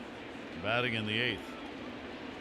Nobody out. 3-2 delivery on the way. Jammed him, broke the bat. Runner stays. Gregorius' throw will be on the run. So a comeback by Cole after falling behind, and gets a big out, and the runner does not advance. And here comes Aaron Boone. So 6-2 is close enough with another run out at third. But Tonsis pitching well. So Cole will come out of there having worked an inning and a third. So far 2 runs charged to him.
I mean, 15.63 strikeouts per 9 innings. That's second in the American League, third in pitchers. You can see he doesn't walk a lot of guys. 4 home runs, low batting average righties and lefties. And then only 1 earned run in his last 23 1/3 innings. So you can see why Aaron Boone had no problem bringing him in. And well rested. So Betances on to try and end the 8th inning as the Orioles with 2 runs in. Runner on at second base and 1 away, and Mark Trumbo. Betances is 0-1 against the Orioles this year. He has given up a run on 3 hits in 5 2/3 innings this season. And Trumbo will take the pitch for a ball. Kind of wondering where that one was, but it was a hanger. Big guy. I mean, born in New York, lives in New Jersey, 6'8". Another guy that had Tommy John along the way. And again, curveball any count, and fastball can get close to 3 triple digits. And that'll bounce away. Runner's going to go. Throw to third. That's going to get away. Going to try and score. Throw by Andujar. Not in time. And a couple of errors here. And the Orioles get a freebie. And nice base running by Jace Peterson. And the Orioles make it 6-3. Well, he started the year on the Yankees roster for this reason. He adds speeds to any team he plays on. I think he crossed him up. And then, I mean, Andujar just misses that ball. And then, boy, look about heads up base running and speed. I mean, if you can't run. And right there, I mean, he makes it easy. And then he just misses it. And then no hesitation. So it will be a pass ball. And then an error. They're charging the error on Higashioka, the catcher, on the throw. Again, those belt high pitches, the balls are hard to handle with that glove down at third. But there's no way that he shouldn't have caught that ball. He was trying to catch the ball and tag him. Yeah. They'll change that. Here's the 2-1 delivery on the way to Trumbo, and that's going to miss inside. So the Orioles battling away here. They have cut the lead in half and still only 1 away in the 8th inning.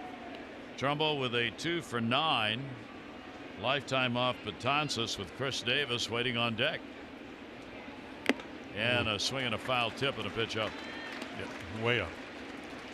Well, you know it's coming, and that's why he shakes his head. And you don't want to expand the zone like that when you're down by 3 runs, but he did. 97, 99, and then again, there's no guarantee. Even though he was late on the fastball, he'll throw him another one. Yeah. That's going to go to short and a base hit into left field. So Betances got a pitch up, and Trumbo drives it. And the Orioles get another runner on here with a single by Mark Trumbo. Yeah, if you watched all 30 games, and you would see this guy throws a ball right by somebody, hangs a curveball, speeds up the bat, and Gregorius can't catch it. So now all of a sudden, as you mentioned, Davis gets on, and you do get the tying run to the plate. So Chris Davis with a shift on and 1 away. Davis has struck out, flied out, and grounded out.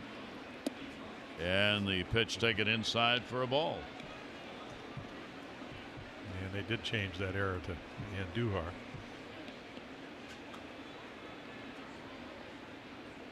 Good scoring change on that one. Error charged on Andujar at third base. Got another long ball in that bat. Yeah, Maddox Mitch almost catches it in the glove and out of the glove when he hits the fence, and there you go. Left center on a breaking ball. And Betances is going to miss up high with it. Well, Chris continues to put the ball the other way out of the yard. 8 of the 13 home runs hit to the opposite field or the middle third of it. And he has been driving the ball hard. 2-1 delivery on the way, and that'll be taken up high. So Betances falls behind 3-1. Well, we saw Adam Jones take a pitch in this count. You got to make him throw a strike. You would think he would be taking. In the modern game, you don't. Never know. 3-1 delivery. Davis will go after it and fouls it back. So the Orioles in a ball game that had been all but a laugher for the Yankees through the first 7 innings isn't anymore. 3-ball, 2-strike count. Trumbo on at first. Orioles came in trailing 6-0. Wins got it started. Base hit. Beckham able to pick up a walk. Double Peterson, but a big strikeout Betances. Yeah, there's the good breaking ball. And it's out of the same arm slot, out of the same. You can see Shioka tried to get him to get it down. Doesn't, but he gets it inside. Just can't get to it. So 2 away. Trey Mancini 0 for 5 off Betances. He has struck out twice and grounded out in the ballgame. He'll go after the first pitch late on the 98. Cole charged with 3 runs, 2 hits, and an inning, and a third in this ball game. Whether they're all earned or not, we'll have to wait and see. 0-1 delivery on the way. Again late, 99. Yeah, I mean, why throw him a breaking ball when he's not catching up with 98, 99? And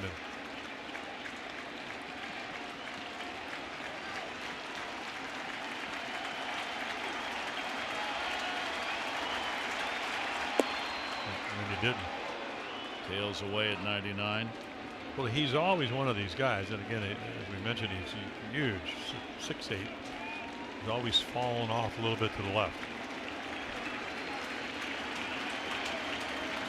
Trumbo the lead at first. 1-2 delivery and got him on the inside corner. So Betances comes back and gets a couple of strikeouts. The Orioles, though, will put 3 runs up on the board and make it 6-3.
Short 2-game stand. Yeah, so Tanner Scott, inflated ERA, really good arm, learning still to pitch here. Slider is, he throws 97 to 99. That's the pitch that really gives hitters trouble. I mean, only 15 walks, 1 every 2 innings. Strikeouts 43 and 29, and then again, fastball command. That's how you get that high average by the right-handers. But young and learning. What an opportunity for him. So Tanner Scott will be facing Andujar. Walker, Higashioka due up. For Cole, 3 runs, 2 earned. Inning and a third worked. The Orioles got their runs off Cole, who came on in relief of Tanaka. And a swing and a miss, a 9-iron shot there, and our 4th drive of the game. Yeah, again, a 3-1 count, and boy, he hammers it. At this point, Jeffrey Ramirez had stayed out of the big inning, but that 3-run blow, nice catch right there, I think, by pitching over. But it made 3-0, 6-0 at the time. Andujar, the 0-1 delivery on the way. Hurry to your local Ford dealers for great savings on cars, trucks, and SUVs. Well, Brandon Drury was going to be the 3rd baseman. We traded, got him from the Diamondbacks. Gives you an idea if you're a young player, you get the opportunity. Double-A, Triple-A last year for Andujar. Ooh. Yeah. I don't know. I mean, I think everybody liked his arm, liked his bat speed, liked his power. But I don't know if anybody thought he'd come to the big leagues and be this good this early. Aroldis Chapman, save situation at the moment. Andujar hitting 260 off lefties and 305 off right-handers this year. Big home run difference in the ball game right now. Late on it, fouls it off upstairs. Gregorius has had an RBI. Torres an RBI. Bird on a sac fly, and then Andujar picking up that 3-run home run. 2 ball, 2 strike count. And really pulled a string on him for the strikeout. Well, that's going to be the pitch, the difference. You know, we've seen most major league hitters, the good ones, they can hit 95 to 98. But the slider, that's a good one. You think it's going to be on somewhere on the plate. You can see how far. Great angle right here. And that ball, what, about 6 inches off the corner?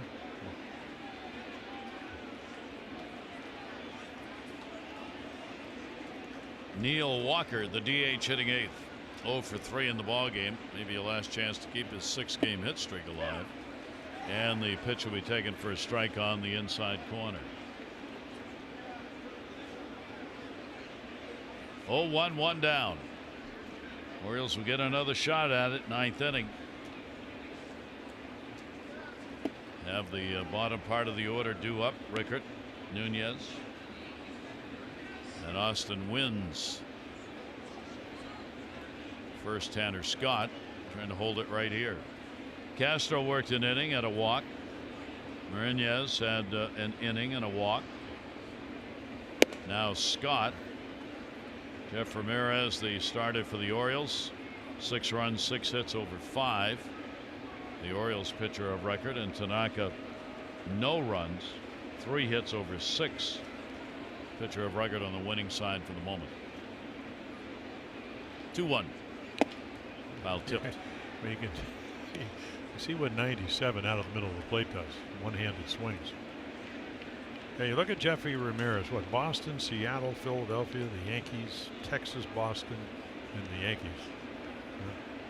No Lambs in that group. Texas not playing well, but they can hit a little bit. And the 2-2 delivery breaking ball will be inside. So a full count, 3-2 with 1 down. Nigashioka waiting on deck.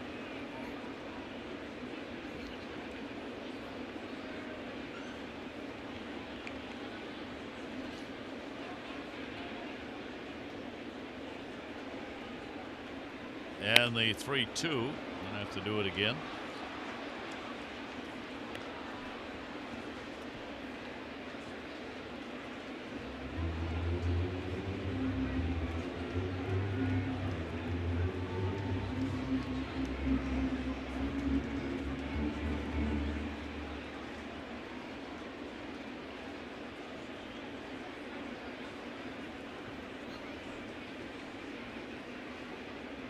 Tanner Scott, full count delivery again, and he got him. Yep.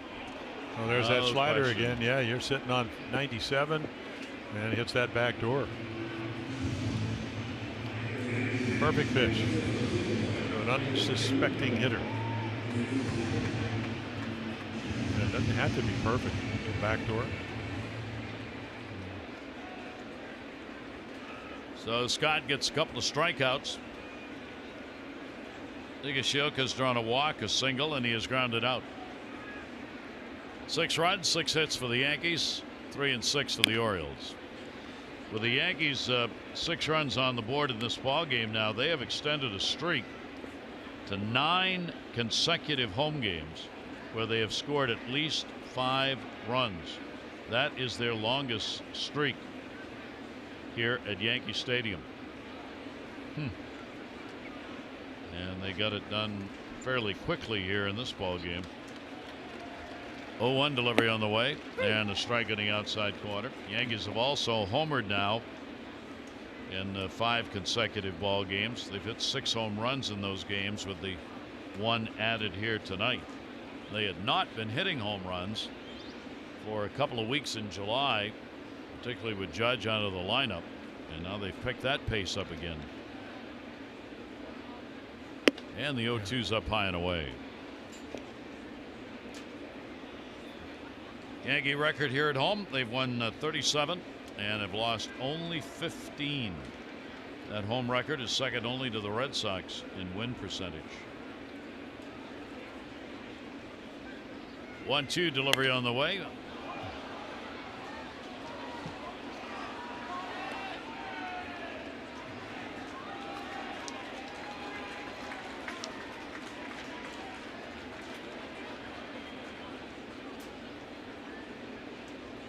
Holder up to join Chapman. If it's a save, we'll see Chapman, and it is right now, I would think. 1-2 delivery fouled off again. Yeah, the Yankees against the Red Sox here at Yankee Stadium went 4-2 on the road. Kind of tells you they're 1-2. Only 30-22 on the road. So much better when they play at Yankee Stadium. They've used this ballpark home run wise to a real advantage. Yankees have had 91 home runs at the ballpark this year. And he gets him. Good outing. Tanner Scott strikes the side out. The Orioles will bat in the 9th inning, trailing by 3.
And by Nissan, choose Nissan today for great offers on our most exciting lineup ever.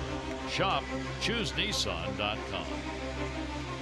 Nighttime here at the stadium in the Bronx, New York. Yankees have a 6-3 lead. Orioles get 3 outs to work with in the 9th. And the closer, had some knee problems. The right knee, the landing knee. Actually, I think it was the left knee, the push-off knee. So he seemed to be healthy. I mean, the velocity, they said he hasn't been hitting 100, but still in the upper 90s, throwing more sliders like most pitchers do this year. But again, he's done a terrific job. 5-year deal for a lot of money after he helped the Cubs win the 2016 World Series. And he is in a save situation.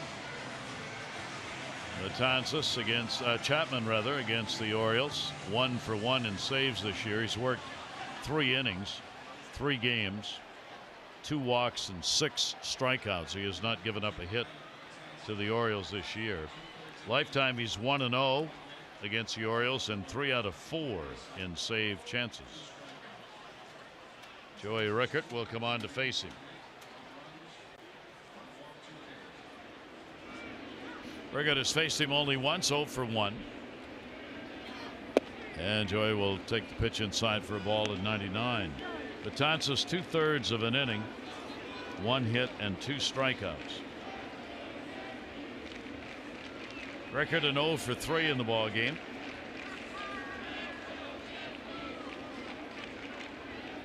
Joy will foul it off at the plate.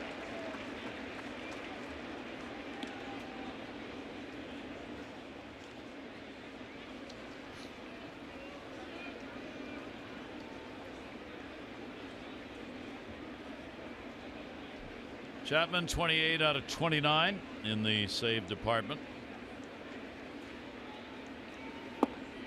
And will just miss down low. At 100, there's your triple digits. Well, you've seen him throw it about what, 102, 103 on occasion. Chapman is third in the league in saves at 28. Diaz with Seattle a magnificent 40 saves already. And that one will be fouled off. Craig Kimbrell of Boston is second with 33. Diaz, perhaps the most unknown closer of the day in Seattle. Doesn't get a lot of national publicity, but what a year. What an arm. Yeah. Another guy that throws upper 90s with a diving, darting slider. Chapman with the 2-2 delivery on the way. Wow. He's 101. Well, apparently he's getting healthy. But again, the Orioles are looking for base runners, and they're one ball away. Orioles have not been able to get the potential tying run to the plate in this ball game. And Gary, this year, no guarantee this is going to be a fastball. He's used his slider a lot more. And he'll get the outside corner call. But it is. At 99. Well, he's so big, and again, talk about actually leaping at you. I always talk about perceived velocity. In other words, how big you are, how far you get down the pitching slope to be able to release the ball, and he's one of the best at those because of his windup. So 99 probably seems a lot more than that because it gets onto you so quick. One away in the ninth inning. Renato Nunez. 100. Well, good luck. This first time you face somebody like this coming out of the minor leagues. Nunez picking up a base hit back in the fifth inning.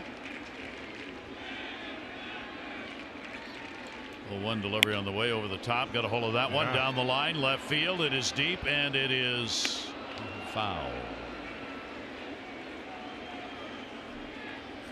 Headed down to the short porch, which doesn't go very far down the left field line or the right field line. Yeah, the old when I played here, I think it was what, maybe 308 down the line in left field, lower wall, and then right field was 296. Now center field was 360, 461, and left center was 457. Keep it in the middle, right? Yeah, exactly. If you could. There's the slider.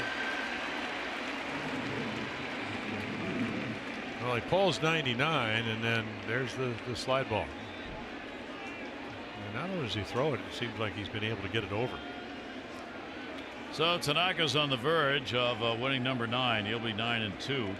Tanaka will not have lost in the last 13 starts and 7-0 in those decisions over that time.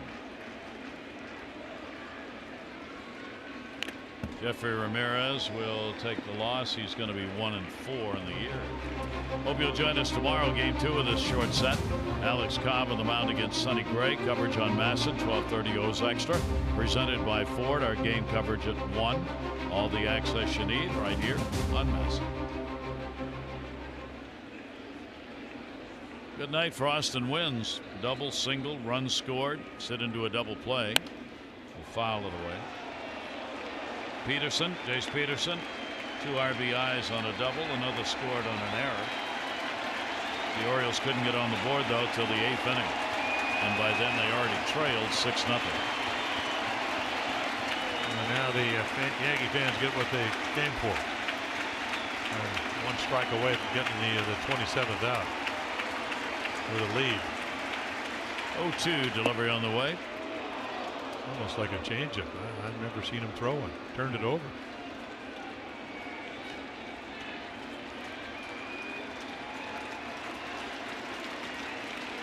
Sellout crowd here at Yankee Stadium, most on their feet.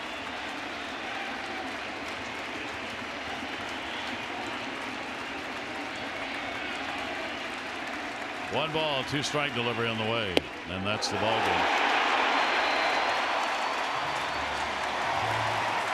So he comes on and does what he does so well. Retires the side in order. 29 saves on the year for him. And the Yankees have won their 3rd in a row. The Orioles have their 3-game win streak ended. The final here in game 1 of 2. The Yankees 6 and the Orioles 3.